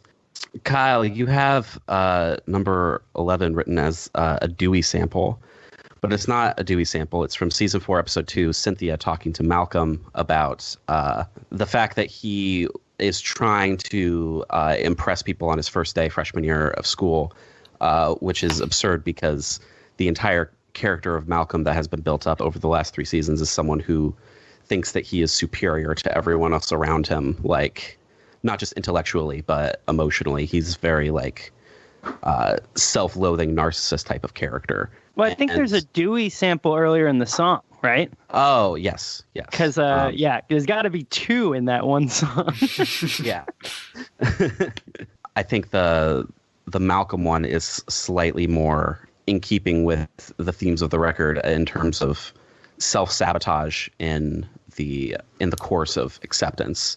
And then the final Malcolm sample is from the pilot. And obviously it ends the record on, and at some point it stops. But the whole quote is, the best thing about childhood is that at some point it stops. That kind of wraps into, feel like one of the main things about Just Got Back from the Discomfort is that it's this middle ground between childhood and at least attempting to be an adult. And while you are glad that childhood is over, you kind of immediately are sad that it's over. Wow. Yeah. I mean, I agree with a lot of that analysis. I love Malcolm in the Middle. I watched so much Malcolm in the Middle growing up. It was something that kind of tied me to my family. It was something we enjoyed together, and I enjoyed on my own. Sampling Malcolm in the Middle for that record came very abruptly and very naturally. I was very compelled to just do it. I will say the act of sampling in Brave Little Abacus as it changed over the course of its discography was kind of interesting. Just looking back on it, it was like something that initially started just kind of as a differentiation. It was like what made our band different. Like the most successful early sampling we did was like Yoshi's Island and like that song El Capitano, or at least to me, or like maybe the Ren and Stimpy stuff. But then over time, it became a little bit more sophisticated, where it was like, then with like Masked Dancers, like the Akira stuff, it's like, I love this thing and I can somehow like, I can present it. I can like remanipulate it and like use it as an instrument. And then by the time I Just Got Back, it was like, this is something that's important to me, or like maybe even like an art form that I care about.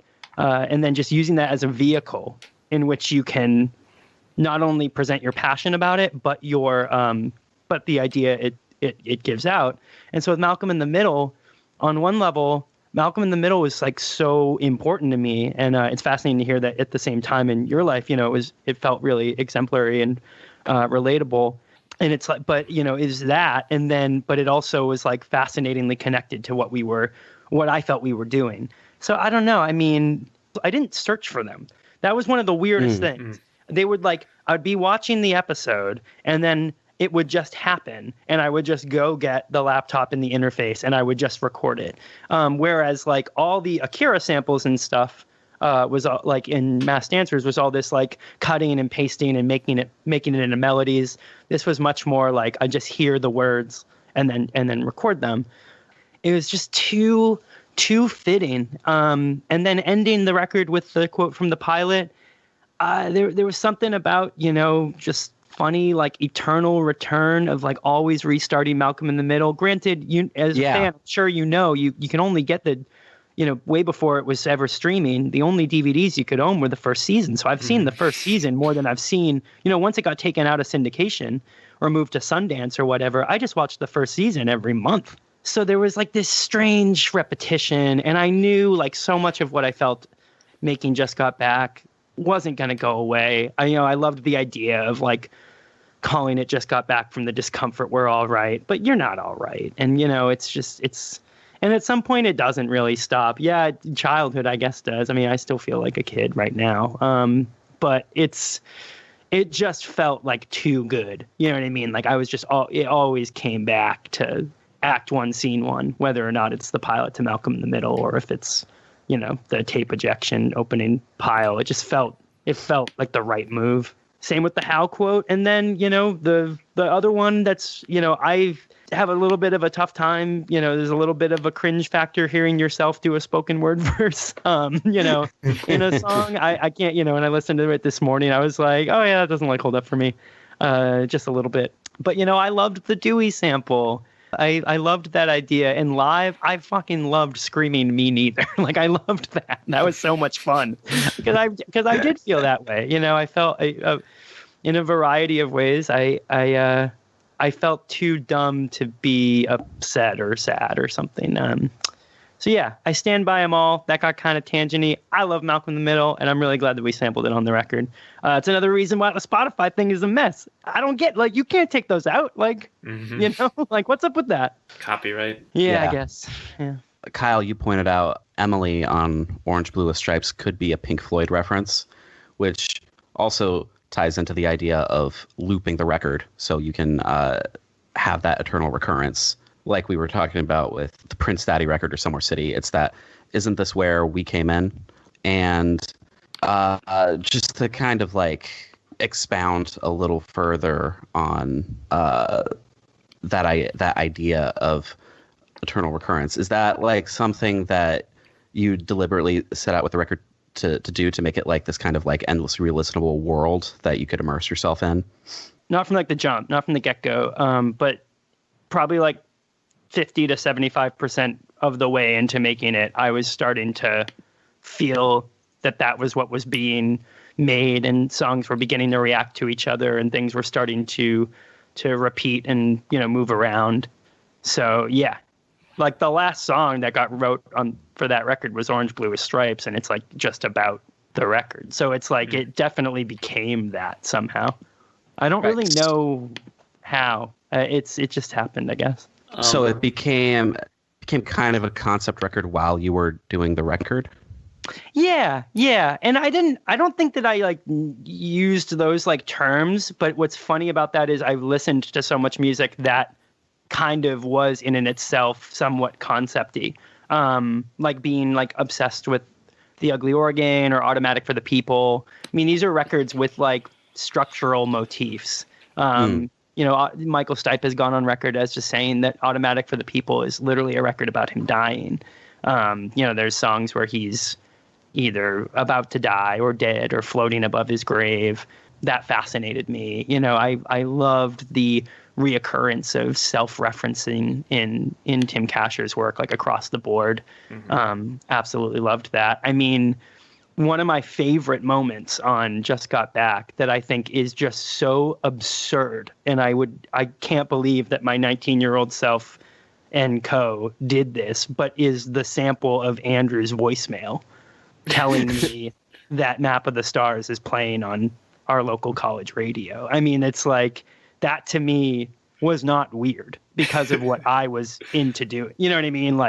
But it's so fucking weird. Well, I've kind of thought that the voicemail referencing that song is what you're listening to in your car on the following song. Oh, see, that's really cool. And someone else on Genius annotated it the same way. That's fascinating. Could be. That's cool. That's fascinating. Yeah, could be. My personal experience with listening to those songs, it's well, they didn't just put that in there for no reason, did they? Yeah, definitely didn't put it in there for no reason. And I'm not being facetious. There's definitely a reason. Okay. No, I mean, yeah, there's with Brave Little Abacus, there's random shit that's oh, that was spaghetti at a wall. But on most of Just Got Back, there's a thought there. You know what I mean? There's definitely a reason for things, or I should say there was, because now it can be any reason. But yeah, that's really cool. That's crazy. Do the instrumental breaks, the ambient parts, cue when an act is done and we're starting another one? I didn't look at it that way because I actually didn't have I don't think that I had the programming done at the point, other than maybe Boys Theme, they weren't planned out that way. Like the Blah Blah Blahs one was a surprise that kind of happened naturally in working on the song. And then the Can't Run Away one was also kind of a surprise, kind of happened naturally while working on the song. So I'd say the only one that I can say for sure on sort of conceptually like that was Boys Theme. But then, yes, it came to be that they represented something bigger than what they were. Because we spent a lot of time, once we felt that we were done recording Just Got Back, we spent a lot of time, and I spent a lot of time figuring out the programming and like the flow of it. That was something I really cared about because I was starting to really, really care about that on the records I listened to. I was I always obviously liked track listings and the way a record begins and ends, but I was becoming very, very more in tune with what do I actually love about the way a record starts. Mm-hmm. Do you know what I mean? Like, why like the whole mapping of an album is really fascinating. Yeah. I was so obsessed with that. And the records that I loved, I get shivers just thinking about being that age and starting Scrambles over and over and over and over again, or starting Whip Smart over and over and over and over again, and then going to the last track on either one of those records and thinking like, oh, it all came. Something for me is like, it is all literary in one way or another. And so it was, I wanted to try to make that experience at the very least for myself, Yeah. So I had like two quick thoughts before we start discussing the rest of the album. One, did you get into They Might Be Giants because of Malcolm in the Middle? Technically, yes, but it's tough to say. My first experience with loving They Might Be Giants is Boss of Me, when Malcolm started. Watching Malcolm in the Middle as it aired, but it wasn't until in high school Andrew and I saw the movie Gigantic. It's a documentary about They Might Be Giants that we became obsessed. The summer we were forming BLA, we saw Gigantic and The Fearless Freaks, which is a great documentary about the Flaming Lips. And those two movies had a massive impact on why and how BLA formed, including not having a drummer. Because in both of those documentaries, there's extensive footage of both groups working with backing tracks. But yeah, so I got upset. That's the summer after my sophomore year of high school. And both of us are just head over heels in love with the entire They Might Be Giants discography. But I did know a considerable amount of their music because of Malcolm. And so getting into Lincoln that summer, it's Pencil Rain, in the pilot episode of Malcolm in the Middle, or Spiraling Shape, in the... Yeah. I can't remember which episode is Spiraling Shape, but... That's the Monday episode, the one where Lois is sick. Yeah, exactly. So it was those connections got made. So the argument could be had, yes, but I just couldn't lie. I remember hearing the songs while I watched Malcolm as it aired, but that didn't inspire me to ask my parents for They Might Be Giants CD or anything. Right. So the second thought is much more tangential and is just kind of eerie. But I like that you brought up the concept of Automatic for the People, because did you know that Automatic for the People was the cassette that they found in Kurt Cobain's cassette deck after he killed himself? I did know that. I did know that. Yeah. Extremely, extremely eerie and haunting. And partially why some of REM's Monster is about Kurt Cobain. Absolutely. So do we want to do a real quick track by track, Kyle? If we do, I'm going to need to go to the bathroom.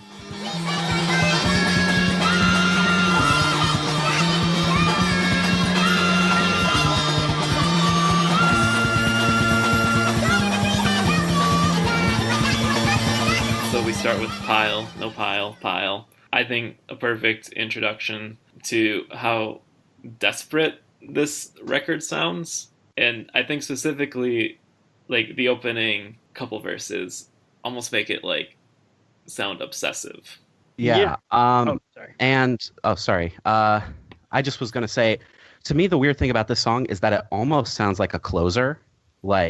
It's got that kind of, epic summing up of, all the themes of the record feeling, mixed with, that extended ambient outro, and then like there's actually some seconds of silence on the record before the next song starts. So it's just one of those things where you're like, oh, if the beginning of this record sounds as like epic and complete as like a traditional record closer, I am so stoked for how the rest of it's going to sound. That's sick. Yeah, the process of making that song was really cool. It was the first song we worked on for the record, like as a full band. It was super fun because we should have pursued it more. I don't know why we didn't, but it has, actual acoustic piano, which I think is like aesthetically adds to it a lot. Content wise, I mean, you hit the nail on the head. The idea of it was very much so like, can I actually spend all my time thinking about all of these concerns, and should I, compartmentalize them, or, and think about some of them sometimes, or is this just the way my brain works? Is this just like the way I have to go through everything? So yeah, it's literally like a massive spray of so many different concerns I was having. It was obsessive, and it's a strange one, but yeah, you hit the nail on the head. The way that you work all those lyrics into this one song, it like you're like not held down by the music itself at all. It's almost like you're freestyling over like the chords. Yeah, when I was listening to it this morning, it's funny, like in the first like half of the song, there's like a lot of words and they're all like on these off beats, but they're not like necessarily like lined up, which is probably a big, combination of the way I would perform vocals in the Brave Little Abacus, but also probably like latency. And like I would stand really far away from the mic because I liked the way like the room sounded and stuff. So there's a lot of that. Or like when I would go to yell and get louder, I'd like back up. But I mean, at the end of the day, I'm wearing that bomb influence so hard on my sleeve. I mean, I used to know every word to, King of Minneapolis. Like, it was like, so it's not difficult to do the Pepe Sylvia strings, Yeah, and just to bring up like reduction theory again, if I'm not mistaken, reduction theory is the theory that in order to have more comfortable and productive conversations with other people, you need to reveal things about yourself in order to make that connection. And I feel like this entire song is just like, okay, let me lay down my entire psyche so you're prepared for the conversation that we're going to have throughout this record. Yeah, just about. I remember the feeling of writing it to someone. I wanted to write it to someone, but I didn't end up knowing who that was. So then it became writing a song to like a proverbial like everyone, like in my life. And so I think that you're right on the money with that. Yeah, it's a little bit like a prologue or something, I guess. Mm-hmm. Or like The Hobbit, and then the rest of the record is The Lord of the Rings, just because of how epic and self-contained this song is. Hell yeah. Yeah. Then the refrain, or kind of like coda that ends the song, The Way Before Now, that comes back later in Orange Blue with Stripes. And you said Orange Blue with Stripes was written, this was the last song that was written for the album. So was there like a conscious decision to connect those two thematically when pile no pile is like, okay, here's what I think this record might be about, and then Orange Blue with Stripes is what the record did end up being about, like just kind of like a synthetic dialectic between those two. Yeah, no, I think that's really accurate. I will say that Pile No Pile is a weird song, and it's like it reflects like a process that I can't tap into anymore, and I haven't been able to tap into it in a long time. But just writing lyrics like linearly, and so what happens in Pile No Pile is like the song starts and it's about everything, but then when it gets to Way Before Now, it's about a very, very specific singular thing. And there's something about the process with which I like wrote that melody and those words ended up becoming the entirety of like the record for me. And I remember after like the feeling of like writing Pile No Pile Pile, I knew that was going to come back. And I didn't force it. Like, I don't even remember trying it in any other song other than Orange Blue with Stripes. But that became like this thesis focal point. So, yeah, that relationship is, I think it's important to the record. I think it feels important to it. Yeah. Then we move on to Please Don't Cry, They Stopped Hours Ago, which is such a sad fucking title. Kyle, you noted that the lyrics seem to take like a very like surreal turn, and yeah, there's almost something like millennial age Lewis Carroll about these lyrics here. Adam, do you feel comfortable explicating any of what this is about? Yeah, I do. Yeah, I can. At that time, all my friends were living away from like home for the first time, so they were like all living in like apartments and they were, successful to some degree. But, with that independence, it can breed a lot of, immaturity. It can breed a lot of like misbehavior. And I was in situations that weren't really good for me to be in. I was in a lot of places, a lot of parties, a lot of apartments. I was 18. That just weren't good, and whether it was because of drug use or interpersonal relationship problems, people fighting, just like a lot of high octane emotional stress. And like the particular night in question that song ends up getting written about was just one of these like, and there's a couple of them in Just Got Back, of just like these long fucking grueling nights of just like stuff I didn't understand, like people who were friends of friends who are having like massive interpersonal strifes and also are addicts. And I was just like this really strange onlooker to things, and then somehow would sometimes be involved despite really not being involved, like literally just being there. Like my role in a lot of these like particular instances would be like providing a PA for a house show, and I wouldn't drink or do anything because I'd have to drive the PA home, or if the cops came and shut it down, I wanted to be like, I'm the one who has the PA, and like I'm not drinking and I'm 18. I just wanted to be like upfront with it so that I never mixed getting sort of into trouble with the music stuff. If we weren't playing, I would drink. You know what I mean? I was like one of those people, or I did that rather. But so yeah, it takes a surreal turn in an attempt, I think, to like alleviate myself from a scenario that I didn't think that I like should be in.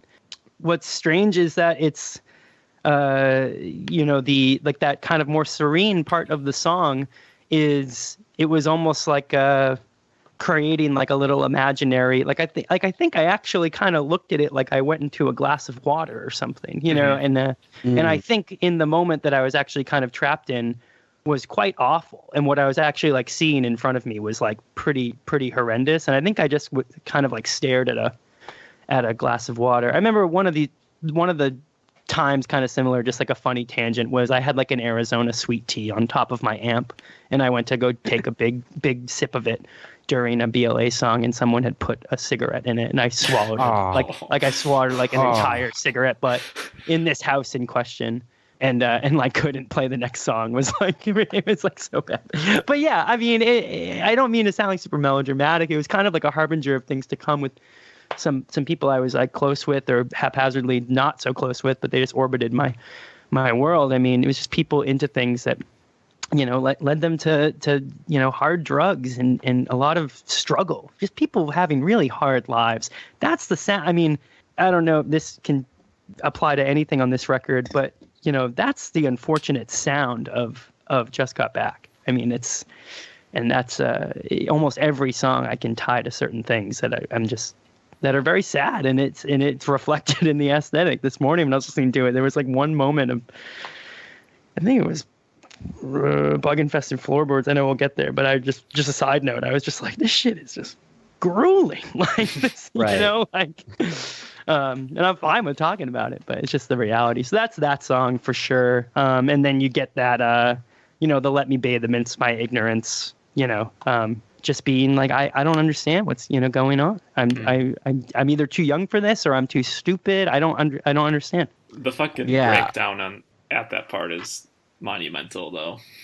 Just like those like guitar dives are awesome. That's cool. Yeah, I was playing a lot of the like trem on the Jaguar that I still have. Yeah, I was really into that stuff. On like a line construction level, the verse kind of bleeds into the first line of the chorus, which bleeds into the second line of a chorus. And it is all kind of like falling on top of each other rhythmically. Yeah. And Spinal goes into chord, and as the lyrics are written on Genius, chord is written like CHORD, like a guitar chord. Is that an intentional play on words, or did the person just like not know how to spell chord? No, it's definitely spinal cord, like body, like CORD. Yeah, that's. Okay. I'd be interested to see what someone's like interpretation maybe was of like it being a double entendre, but it's definitely like it's like spinal cord. I think is overlapping in two different sentences. I think that if I remember correctly. But. Well, luckily I'm right here. Reading it like written like chord, like guitar chord. I was kind of connecting it to like the surrealism of the music reflecting like the surrealism of the situation, and just kind of like using music as an escape, but it's not quite working. Interesting. Yeah, but clearly that is bullshit because that's not how you. No, it's not like that. It's not like that. Yeah, no, I know I wrote it about, it's like definitely like the body part, but I like the double entendre. I mean, there's plenty of moments on that record that are like about the act of music, of the act of making music. Yeah. It would make perfect sense. Like. And then it bleeds into the next song, Boys Theme, which is primarily an instrumental aside from the voice message. Were instrumentals something that you always wanted to be in this record? I think instrumentals like are normally placed on records that have like these really grand ambitions, like that have like a pretty wide scope. And while there is like this characterization of Just Got Back as a concept record, it also feels very like insular and intimate. So there is an interesting dichotomy as far as there being like this signifier of like a big rock and roll thing here. Yeah, I loved the idea of having instrumental tracks. I had thought on Masked Answers we had kind of done it poorly on this song, the song called He Never Existed in the First Place, but done it really well on I Won't Always Be on the receiving end. And so I wanted to pursue that, but Boys Theme was a little bit different. Boys Theme, it wasn't necessarily going to be an instrumental. I remember like humming over like the chord organ part, and it became an instrumental in this like kind of just this way of repeating it over and over again, demoing it to tape and sort of just realizing that it represented like a very particular person to me, and then naming it, Boys Theme. And I just had no words to put on there other than the sample, the voicemail. I think my favorite thing about Boys Theme that I always thought was like really obvious, but it's just like its entire like musical like identity is just like basically Fox and the Hound, that song, like When You're the Best of Friends. that's what it was to me. And that song, like just about, my best friend. And that was just very like obvious to me, and is like a really important song to me. And the entire feeling of the harmonica in that song, that like became something that I tried to do twice in Brave Little Abacus's discography, and that being the first time. But yeah, it's something that I'm pretty proud of. I think that song has kind of stood the test of time because someone was able to mash it up with the theme to Space Jam. And I saw put you post that. Yeah, I posted that on Twitter because someone sent it to me, and I was so moved by it. It's really an incredible thing. And I don't know if before I heard that, if I thought that Boys Theme had stood the test of time, but the fact that it, without much manipulation, could be mashed up with such a good song, like that was very good. But yeah, it was a really fun. This isn't too analytic, but I will say I had so much fun making Boys Theme because I just toiled over all the little guitar flourishes, and it's about 3, maybe 4 chord organs. I thought it would sound more interesting if I played each note separately instead of like a chord. So there's like a lot of that stuff. Is there accordion on it? No, it's a chord organ. It's like basic. It sounds just like an accordion. They're these little side of the road joints from like the 50s and 60s. We were obsessed with getting them at pawn shops. Oh. They're usually like really out of tune and some of the keys don't work. And this particular one was pretty functional. So we were lucky. But it sounds so much like an accordion. Yeah. Definitely. And the fact that I think there's pictures of us with an accordion on the internet at different times because we wanted to play accordion because they might be giant. Yeah. But no, yeah, it's this thing called like a chord organ. I had totally romanticized it in my head that you just wanted to be John Linnell. Oh, that's true. I still want that, but I just can't play accordion for shit. Get on Highway. Get on the highway. Yeah. Yeah, this one is such like a. I think messy is the wrong word because it's clearly like well put together, but it feels so like immediate and visceral. Because the beginning is like almost chaos. Like synth strings like almost don't make sense, except they do because they're so rhythmic and stabbing.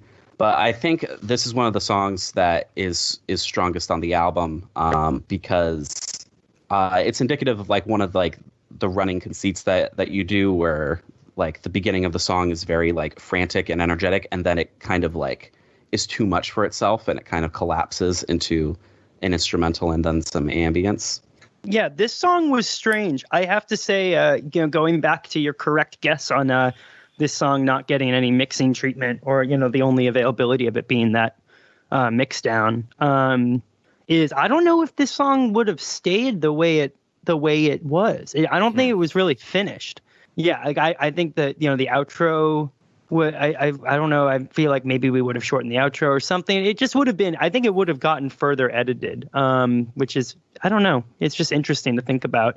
But yeah, this one's real, just like, it was so aggressive. And I remember even like us having like a little bit difficulty recording it and doing like the parts. I mean, there's just a lot of like aggression behind it. And I remember like presenting the drum performance because I would just record all the drums like alone. Like no one was ever really there for that at this point in the band. And I think like this song in particular, I remember like I had done like the tempo map and scratched guitar and then done the drums and like kind of presented it to Zach and Andrew and we're like discussing parts and they're like, what the fuck? Like I think like there was even a moment of like, what? Like what? Like why so much China cymbal? It was it was a very, very point the finger, I want something very particular. I got, that Liz Phair reference, really just like an in the moment, like this is important to me. I'm going to present this. Like I was saying before, I'm going to use this as a vehicle to express something of mine. It's a funny one. It feels very aggressive. It's like that. Yeah. Frantic is a good word. It feels very cursive, actually. Yeah. Especially cool. like the ending. Yeah. Oh, well, that's just the fucking Casualty off of, is that the song? Yeah. Yeah, it's just fucking, what's it called? Domestica. Yeah. Which is great because there's an amazing band that our friends had called These Birds Is Dead that we played a lot of shows with. Badass Mall was in that band. And they had a song that was even more like that cursive song that they ended up like taking off of their MySpace because Matt was like, we can't release this song. It's even more like the Casualty than that BLA song is. And everyone knew that ours was a ripoff of it. And you hear this stuff like, yeah, I don't know. For me, it's like every time anything like that ever happened, it would be way after the fact. And I'd be like, oh shit. You know what I mean? Like, luckily we had like the horns in it. That makes it sound a little different, I guess. But yeah. Is this one of the songs that has like some auxiliary percussion stuff on it? Yeah, I think at the end for sure. Because it sounds just like extra like propulsive and stuff like that. Yeah, that too. Yeah. There's a couple tracks on Just Got Back that actually have 2 drum set performances, but I don't think this was one of them. I think this was just a single This is just me really going for that Zach Hill weirdness. Yeah. So if Highway was frantic, then I don't even know what to classify the blah blah blahs as. Like, the beginning of this song is so intense. It's got that like skittering. It sounds like Dillinger Escape Plan by way of Bomb the Music Industry guitar, like during the guitar breaks. So I'm glad that you pointed out those influences earlier, so I could make that comparison. One thing I think is interesting about this track is I don't know if there were any bands in the emo scene that were doing like kind of the chiptune influence stuff before this record. Right. Interesting. Yeah, I mean, we were really, really proud of that synth sound. I tried to get into like more traditional ways of making chiptune or making 8 to 16-bit synth sounds, and I couldn't really do it. So those were like approximations of what we were able to do with the main synthesizer we used, which was an Alesis Micron, this little cheap digital synth that was pretty versatile. But we were really proud of those songs because I was trying to make it sound as NES-y as I could, and I felt like we did that for what we were working with. The blah blah blahs was supposed to sound like Fugazi. It was supposed to the drum groove. The drum groove is just like a rip on a bunch of Fugazi tunes. And then even the riff being like those big strummed out chords. I was talking to somebody the other day, and we were talking about that song, and I brought up like this particular scene and instrument that I like was so like moved by on how like Guy and Ian like stood and how they strummed their guitars, and then they like DM'd me the very shot that I was like talking about. But blah blah blahs. It's a really fun song to make. It has 2 drum grooves, and I remember this was one of the tunes that got a little bit of mixing, luckily, from my guitar teacher at the time, at least just in the drum sense of they're not like spastic, like on top of one another. Like there's drums like that I think the groove kind of sings through, and I really owe that to him because I can't imagine that it actually sounded like that before. Yeah, an interesting song. It was definitely supposed to sound like Fugazi. Ends up sounding like something different, but yeah. Well, now that you bring up Fugazi, I can hear like the KYEO in the guitar. Oh yeah, like yeah, that. yeah. Yeah, that like staccato like ringing noise especially. Yeah. I really just like the conversational tone of the last verse here. But it did the night that I said to Rob that I could not keep opinions to myself for any longer. But that could have just been another one of my blah blah blahs. I just like how it's casual, but it maintains like the kind of lyrical quality of the prior lyrics, or the more poetic quality, I guess I should say. And it really is just kind of like maybe why I like this song so much, because it's that kind of casual energy interspersed with like these bursts of like bravo fucking bravo-esque vocals, or like I would set myself on fire for you-esque vocals. And now that I think about it, I think post-emo actually has a lot to thank like the screamo scene for, as far as like the kind of like proggy screamo stuff like Gospel or Circle Takes the Square. How scrams were you back in the day, Adam? I am still to this day obsessed with the discography of this band called Antietam that was from like around my area, and particularly their record Arthur Carr had like a huge influence on Brave Little Abacus. And then On the Might of Princes, which I think is its own thing because we were mostly obsessed with Sirens. Yeah, I think that's kind of it. I mean, there's like a Loma Prieta song that I loved and was like my MySpace song. And I listened to but other than that, I mostly listen to like Converge. Like, it was like, I didn't listen to a lot of stuff that people would have called scrams. I actually didn't know the term until like way, way late.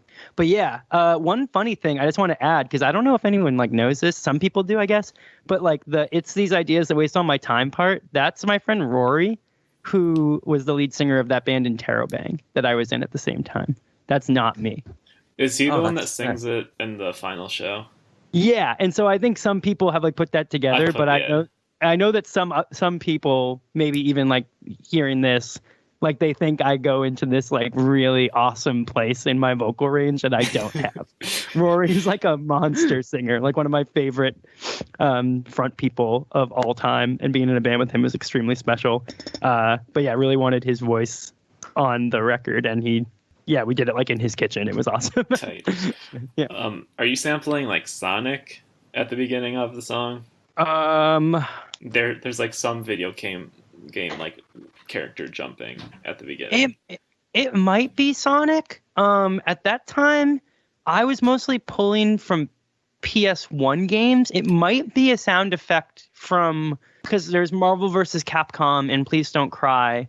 It might be from like a sound effect in something like that. It could be Sonic. I think I might have had a Genesis at that point. It's really hard to remember. Like I remember doing the Malcolm in the Middle sampling like clear as day, but I actually don't really remember the video game samples as well in Just Got Back. They were done like very, very quickly. Yeah. Oh, I should mention one more thing on Blah Blah Blahs, because I forgot to on Please Don't Cry. The gang vocals are so lovingly provided by very close friends of mine, but at the time they were all like sophomores in high school. They were like 4 to 5 years younger than us, and they were mostly younger siblings of friends of ours that formed an amazing ska band called Skami Hami Ha. And I got them to do all the gang vocals, and that's like something that lights me up. Like this morning, hearing those gang vocals, because it's like 6 like 14-year-old kids who I just like adored. And I was like, you guys want to do gang vocals? I think it's great. It's great. I love that.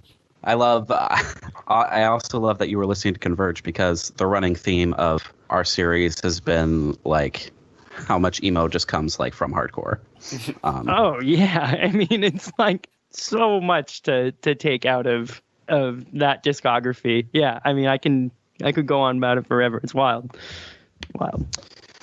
So for Can't Run Away, the thing I think is interesting about this song is that the guitar line at the beginning is, despite being acoustic, it's like maybe the most traditionally like pretty, like not quite twinkly, but like most like traditionally emo sounding guitar line on the record. Yeah.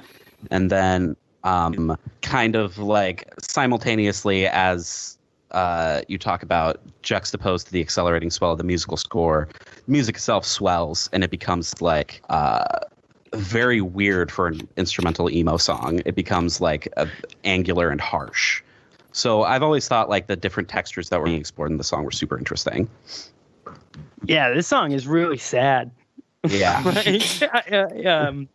It's really sad. I once, just a side note, was hanging out in, like, Zach was a composition major at school, and when they found out he was like in a band, they were like, oh, like they were thinking he like it was kind of like orchestral or like prog rock or something. So like, why don't you like present some of your band? So he had me go into like the composition course or club or something with him, and like we presented Can't Run Away, and it was like one of the most like mortifying experiences I ever had in college, because it was just all of these like classical composer majors just they never looked at Zach the same again, even though he was studying like fucking microtonal music. But they just looked at me and they were like, are you good? Like, are you okay? So it's very, I don't know. I was, that's a whole nother topic, but we were just so unaware of ourselves sometimes when we presented some of this material. The spoken word bit in this song is me like haphazardly and very upset reading a part of a paper I wrote on the Brave Little Toaster, like that, like semester. I can't remember like exactly. It's whatever the juxtaposed to the accelerating swell of the score, all of that part. And like, I was like kind of like upset I was like annoyed at myself and like annoyed at the song, and so I was like trying to be this like other voice or something, like criticizing the paper. Really really weird. Is that about the part of the Brave Little Toaster where it like really seems like the main characters are just actually going to die? I don't know. I think it's more about when they first see the city, when they get through the forest.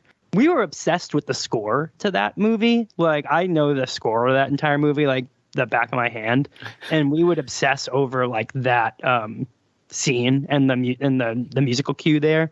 It's like very strange. It should be hopeful, but it's like never. Brave Little Toaster is never hopeful.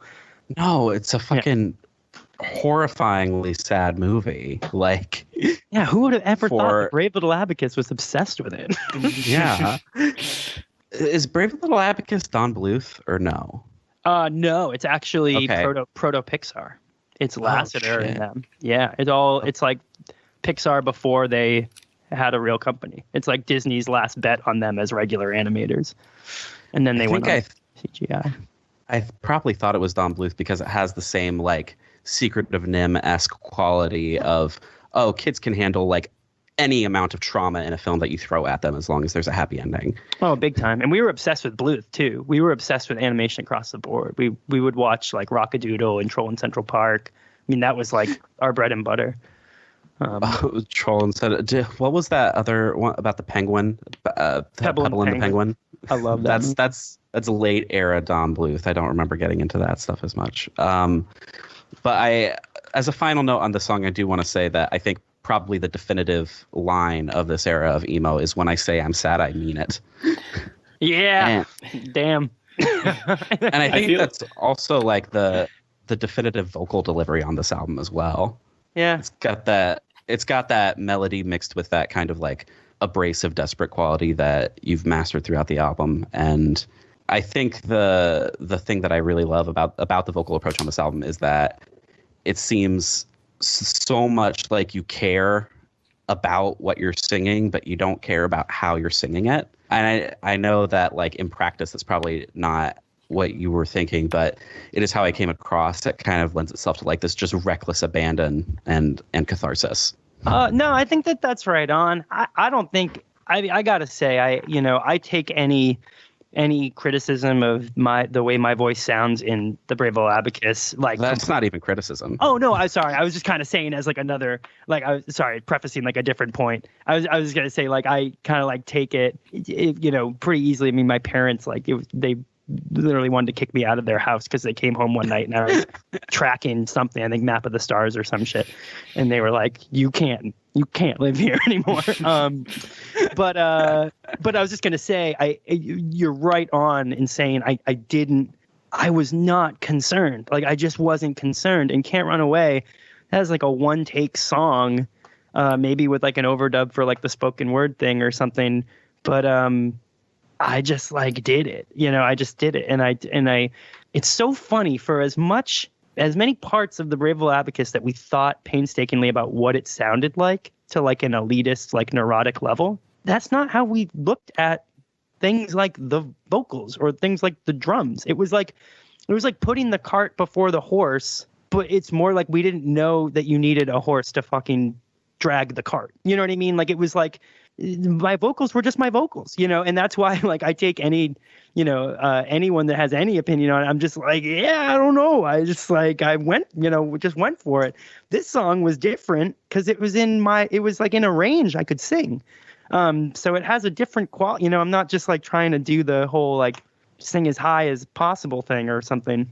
But yeah, this one's weird. This song's weird. It's definitely one that hearing this morning it's sad. It's rough. And the delivery's rough. I feel bad for the guy who wrote that song. But at the same time, I feel like I don't know what you're referring to in like half the lines.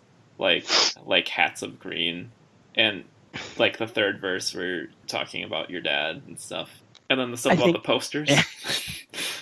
I was very upset. I was very upset about a number of things, some individual incidents, but also just the way my life was going. And I was having difficulty finding solace in simple things. And sometimes finding solace in a simple thing in a song would sort of put me back on, track, so to say. And so that was, my relationship with my parents was getting better when I was making Just Got Back from the Discomfort, and my relationship with my friends was getting worse. And that was a scary thing to see occur. And I didn't know what that meant. I still don't really know what that what that meant. But I did sing about it. I didn't feel understood by either my social group or my parents, but I knew that I was safer with my parents than what was going on outside of their walls. Right. Or at least I was more comfortable. And I fucking love Tom Petty, and my dad's like the number one biggest Tom Petty fan in the world. And it's He played the drums with you at your final show. American Girl. Yeah, hell yeah, that was a good memory.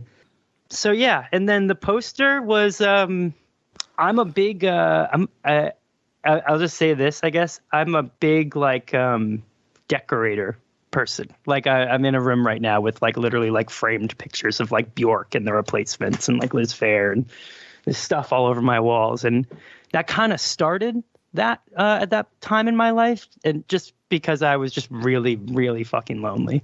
And I think it was a Paramore poster.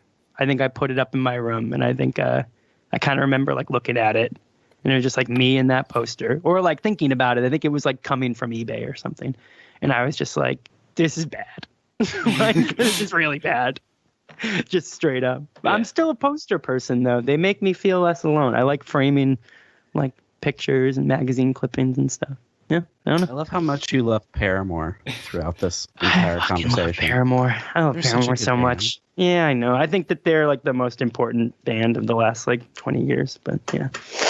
When I bought a Masked Dancers and Me and Capris shirt from you, you sent me a poster of Me and Capris, and then I posted on Instagram, and the kid that made the posters DM'd me. It was like, that this is making my life that he is mailing people my poster.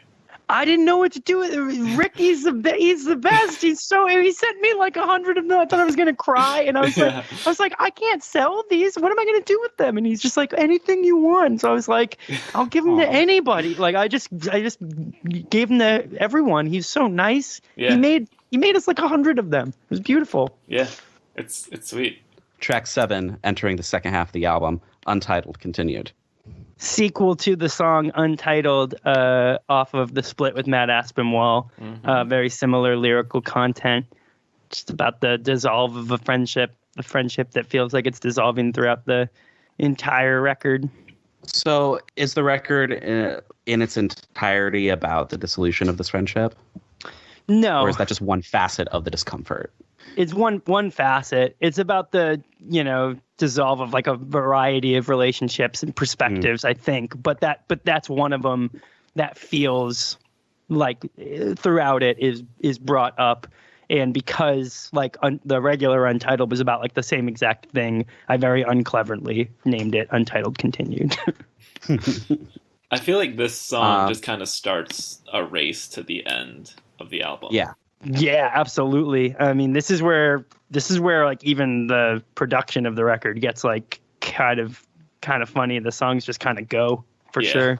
I think actually like just tracks 7 through 10 are like the meat of it, because I think Bug Infested Floorboards is like don't stand it's kind of. Yeah, it's like this break from the frantic pace, or like the culmination of what that breathless pace has been, and then Orange Blue with Stripes is like the coda. I don't know how to pronounce the name of track 8, Morning Love Song. I think it's Obad. Obad? I think it is. I think it's like French or something, yeah.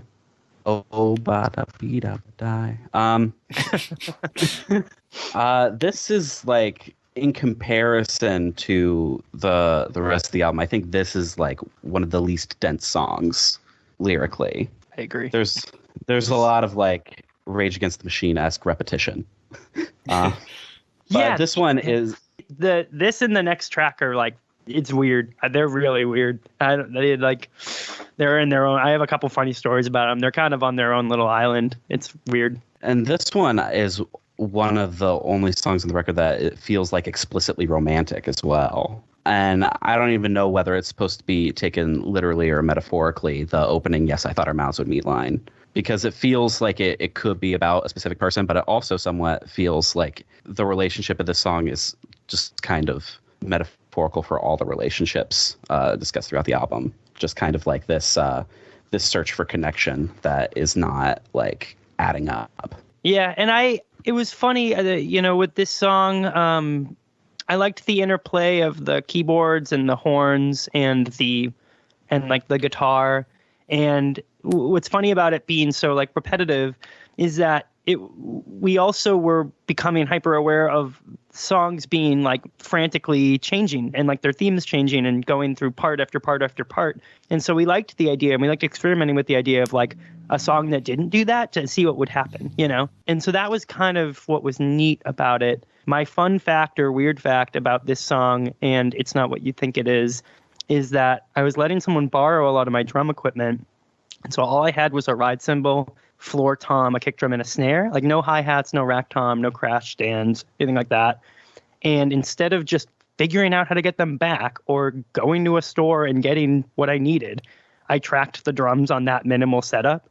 And that's why you get all the like rim clicks and all the sort of weird improvisation, because I didn't have hi-hats and like a rack tom, and I kind of regret it to this day. It's just like another sort of like indication of just like, oh, like that's how they worked, you know, like fast, not smart, you know. But it's just very funny to me, like rehearing this morning and just being like, oh my God, like I should have just got fucking hi-hats. Like, I think it sounds cool though. Thanks. Yeah, no, it's Yeah. I'm glad it made it work. We were flexible, but it's funny, you know.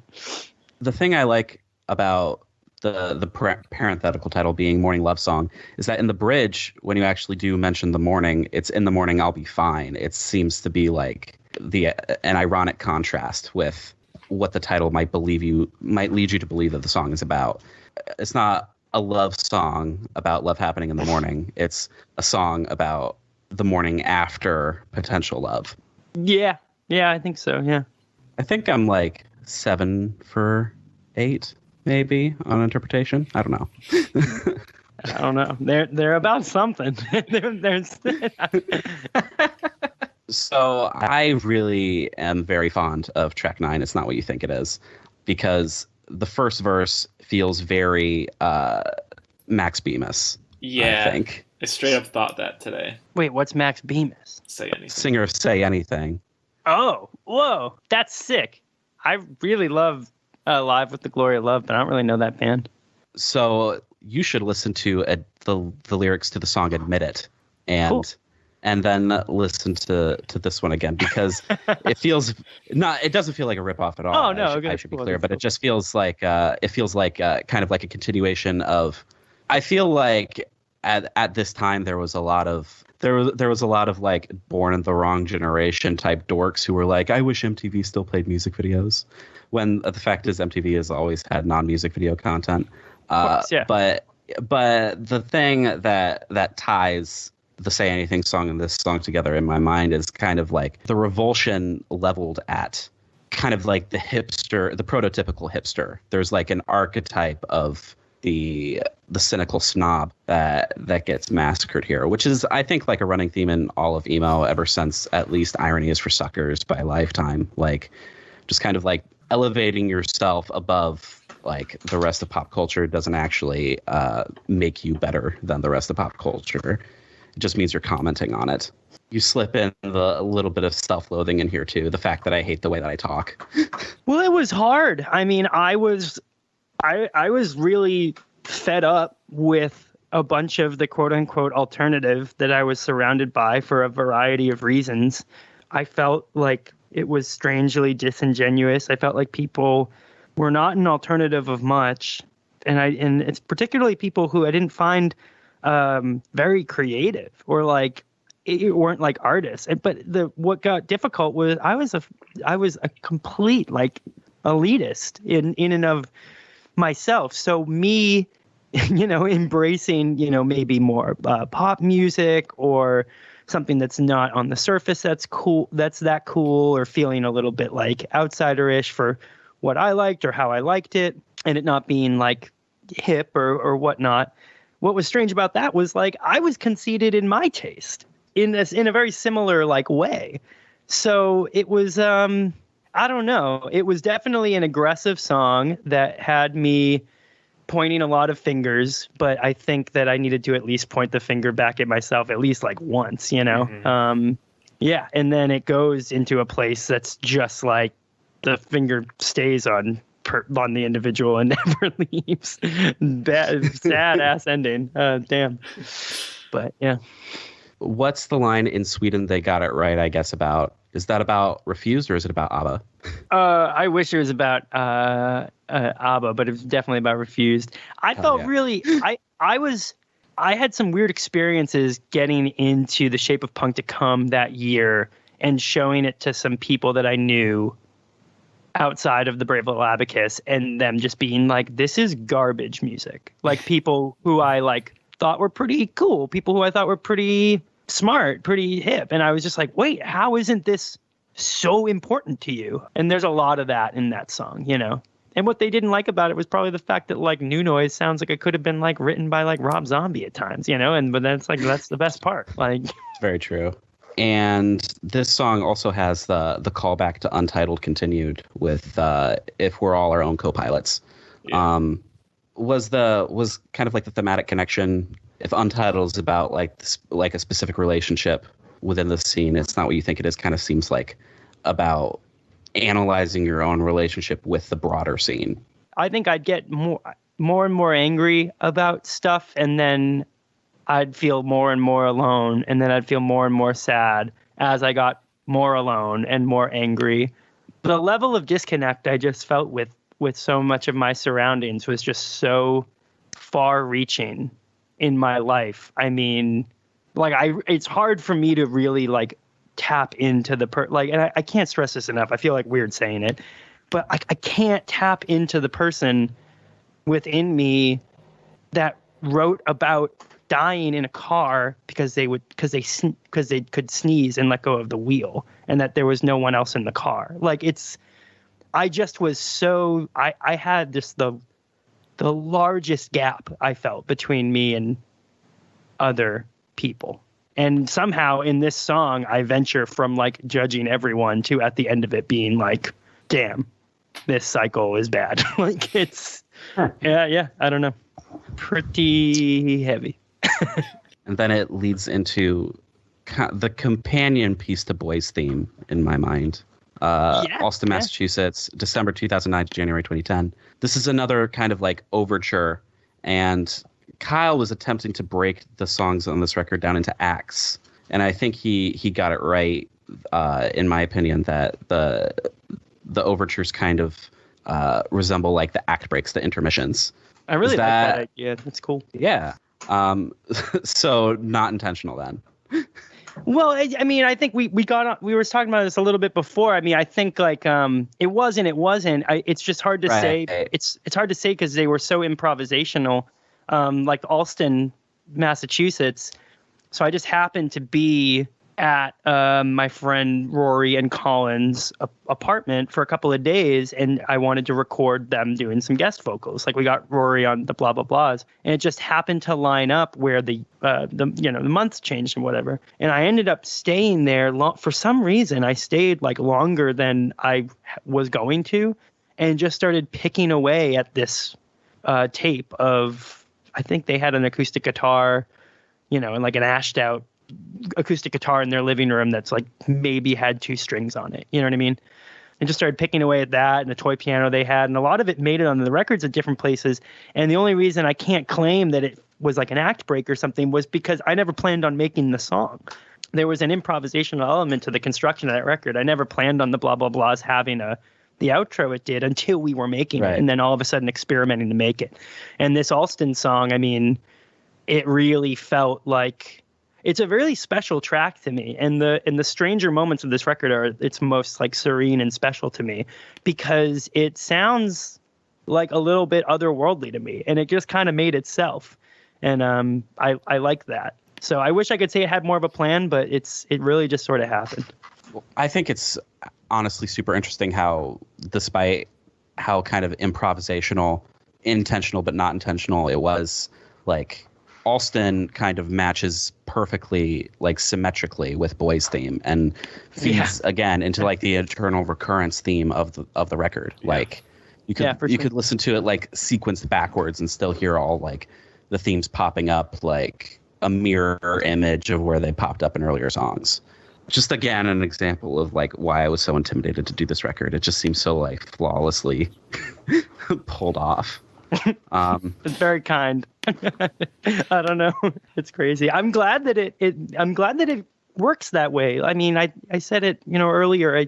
If there was any like end goal, it was something that would last, that would entertain us, that would fulfill what we were doing. We knew it was something that we would find further enjoyment in. We knew it was something that we would be proud of. We didn't know what that really looked like, but that ended up manifesting in people finding a lot of pockets of interest in it, or, of hating it and being just curious. I mean, that's one of my favorite just got back reactions that there can possibly be. I saw a recent Twitter situation that I was loosely attached to, where people were just making disparaging comments about Just Got Back, and I was like, hey, that's what they found.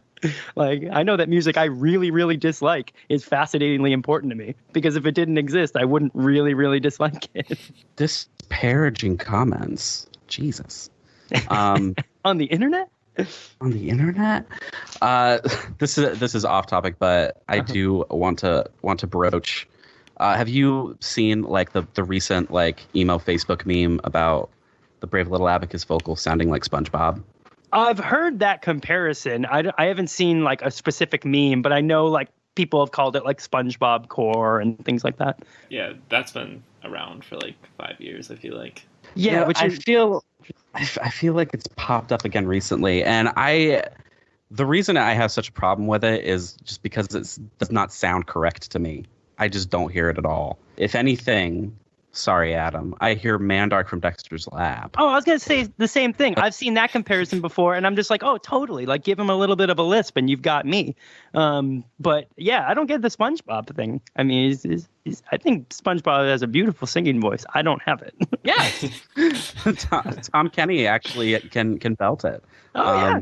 Also, I believe I read somewhere that you referred to your own vocals as, like, Penguin Boy Weirdo Punk.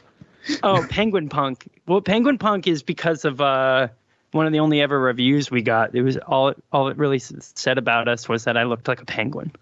You can find it on the internet. It's like Brandeis. Yeah, we played at Brandeis opening for Toro y Moi in like 2009, maybe 2010.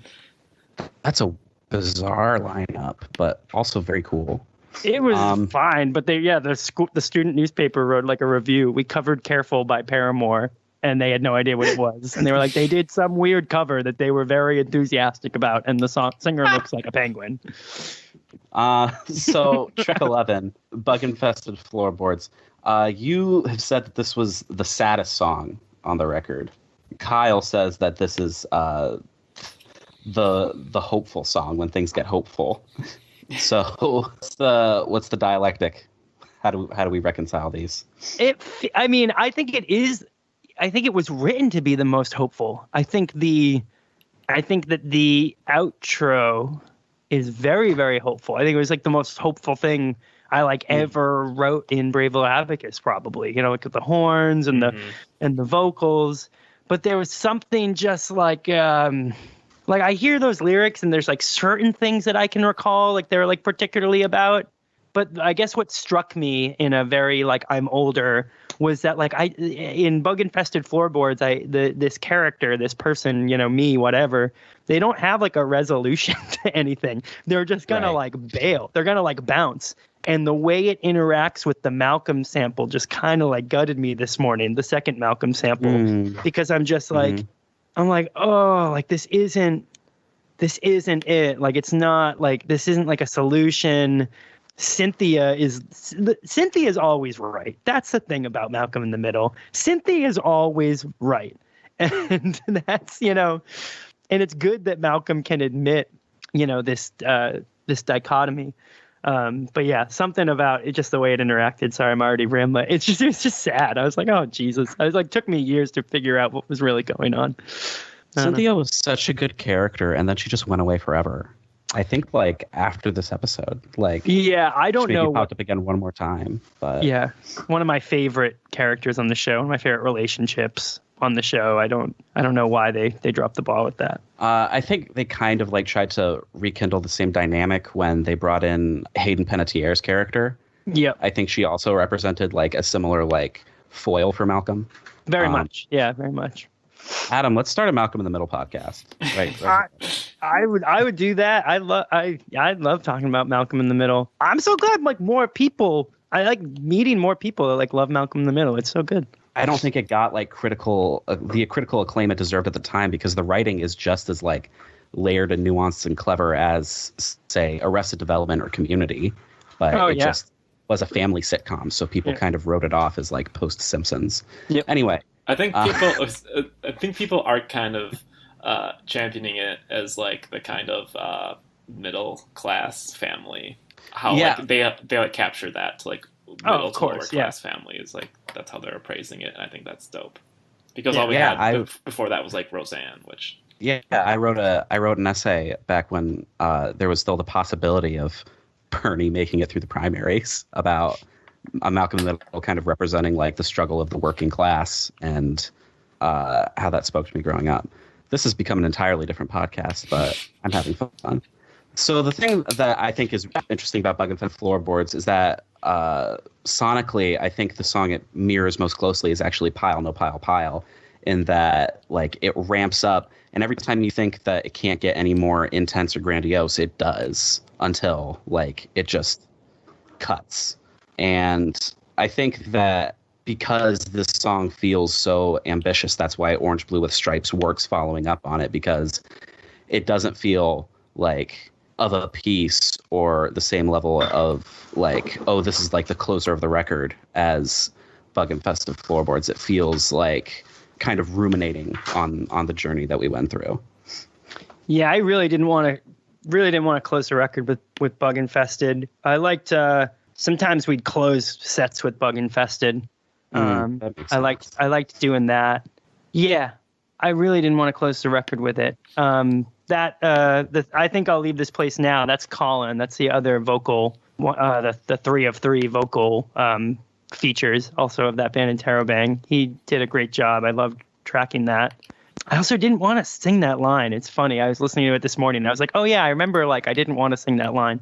I wanted someone else to sing it. And I don't really remember that exactly why, but I know I did. That melody, I think one of the neatest things that happens on that record, and I feel like because it's 10 years old, I can give myself a pat on the back for it, but is the way the melody interacts with the Way Before Now melody on the slide guitar. Yeah. I think I heard that this morning and I was just like, I was like, it's cool. Like, you know, like that's good. You did good. I'm proud of that. Yeah, I'm proud of that.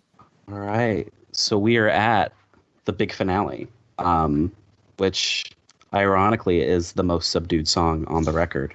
How do you feel about the song in conversation with the rest of the record, and also correlatively the fact that it seems like a direct response to Pile, No Pile, Pile?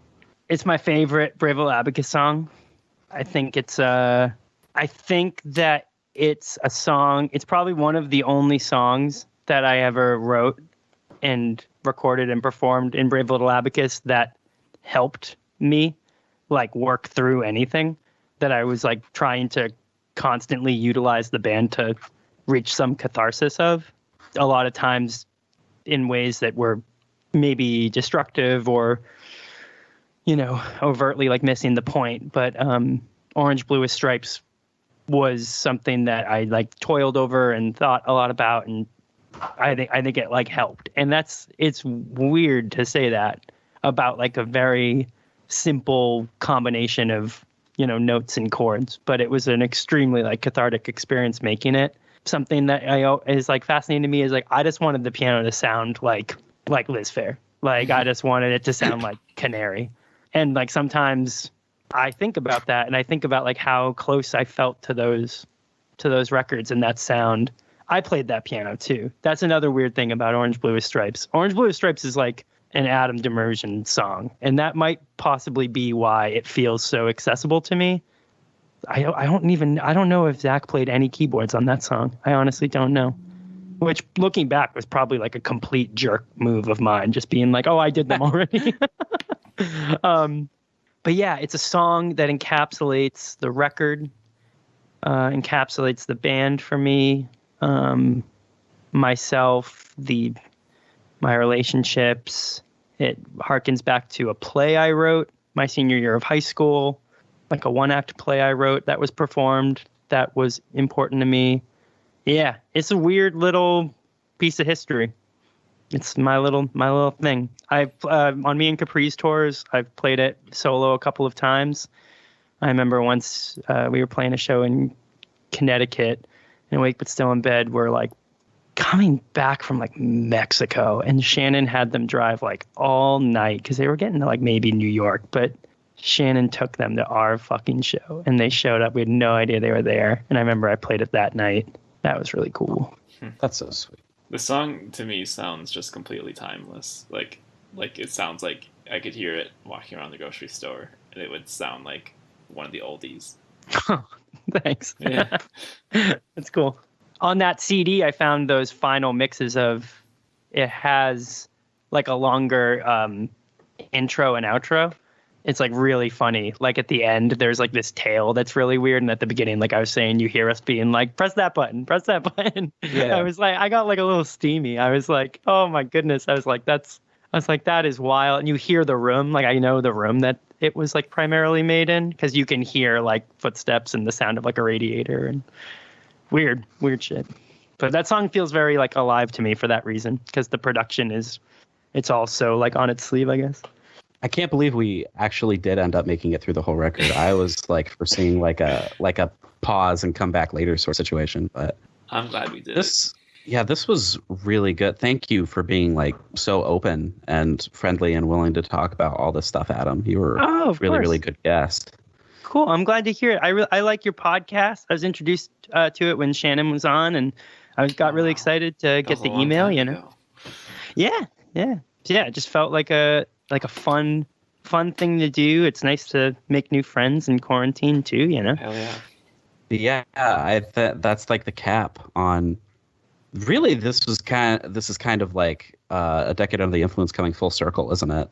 Like we went right back to the beginning, and I think this record is kind of like maybe slightly less acknowledged roadmap to where emo is right now. Oh yeah. And I'm just really glad we got to have this experience and break the album down. So Thank you again for coming on, Adam. You rock. Of course, you rock. Thanks for having me. It was fun. It was a good time. It's finally great to get the history from you instead of random. Maybe the dude who uploaded just got back to Spotify. I'm truly shocked that no one else has like tried to document this band in any other way. Well, one day, who knows? You know, maybe they'll have us on Good Morning intimidating. America. Oh, yeah. Wait, am I? No. I'm just making a joke because of how obviously friendly and approachable you are. Oh, nice. Cool. I'm glad to hear it.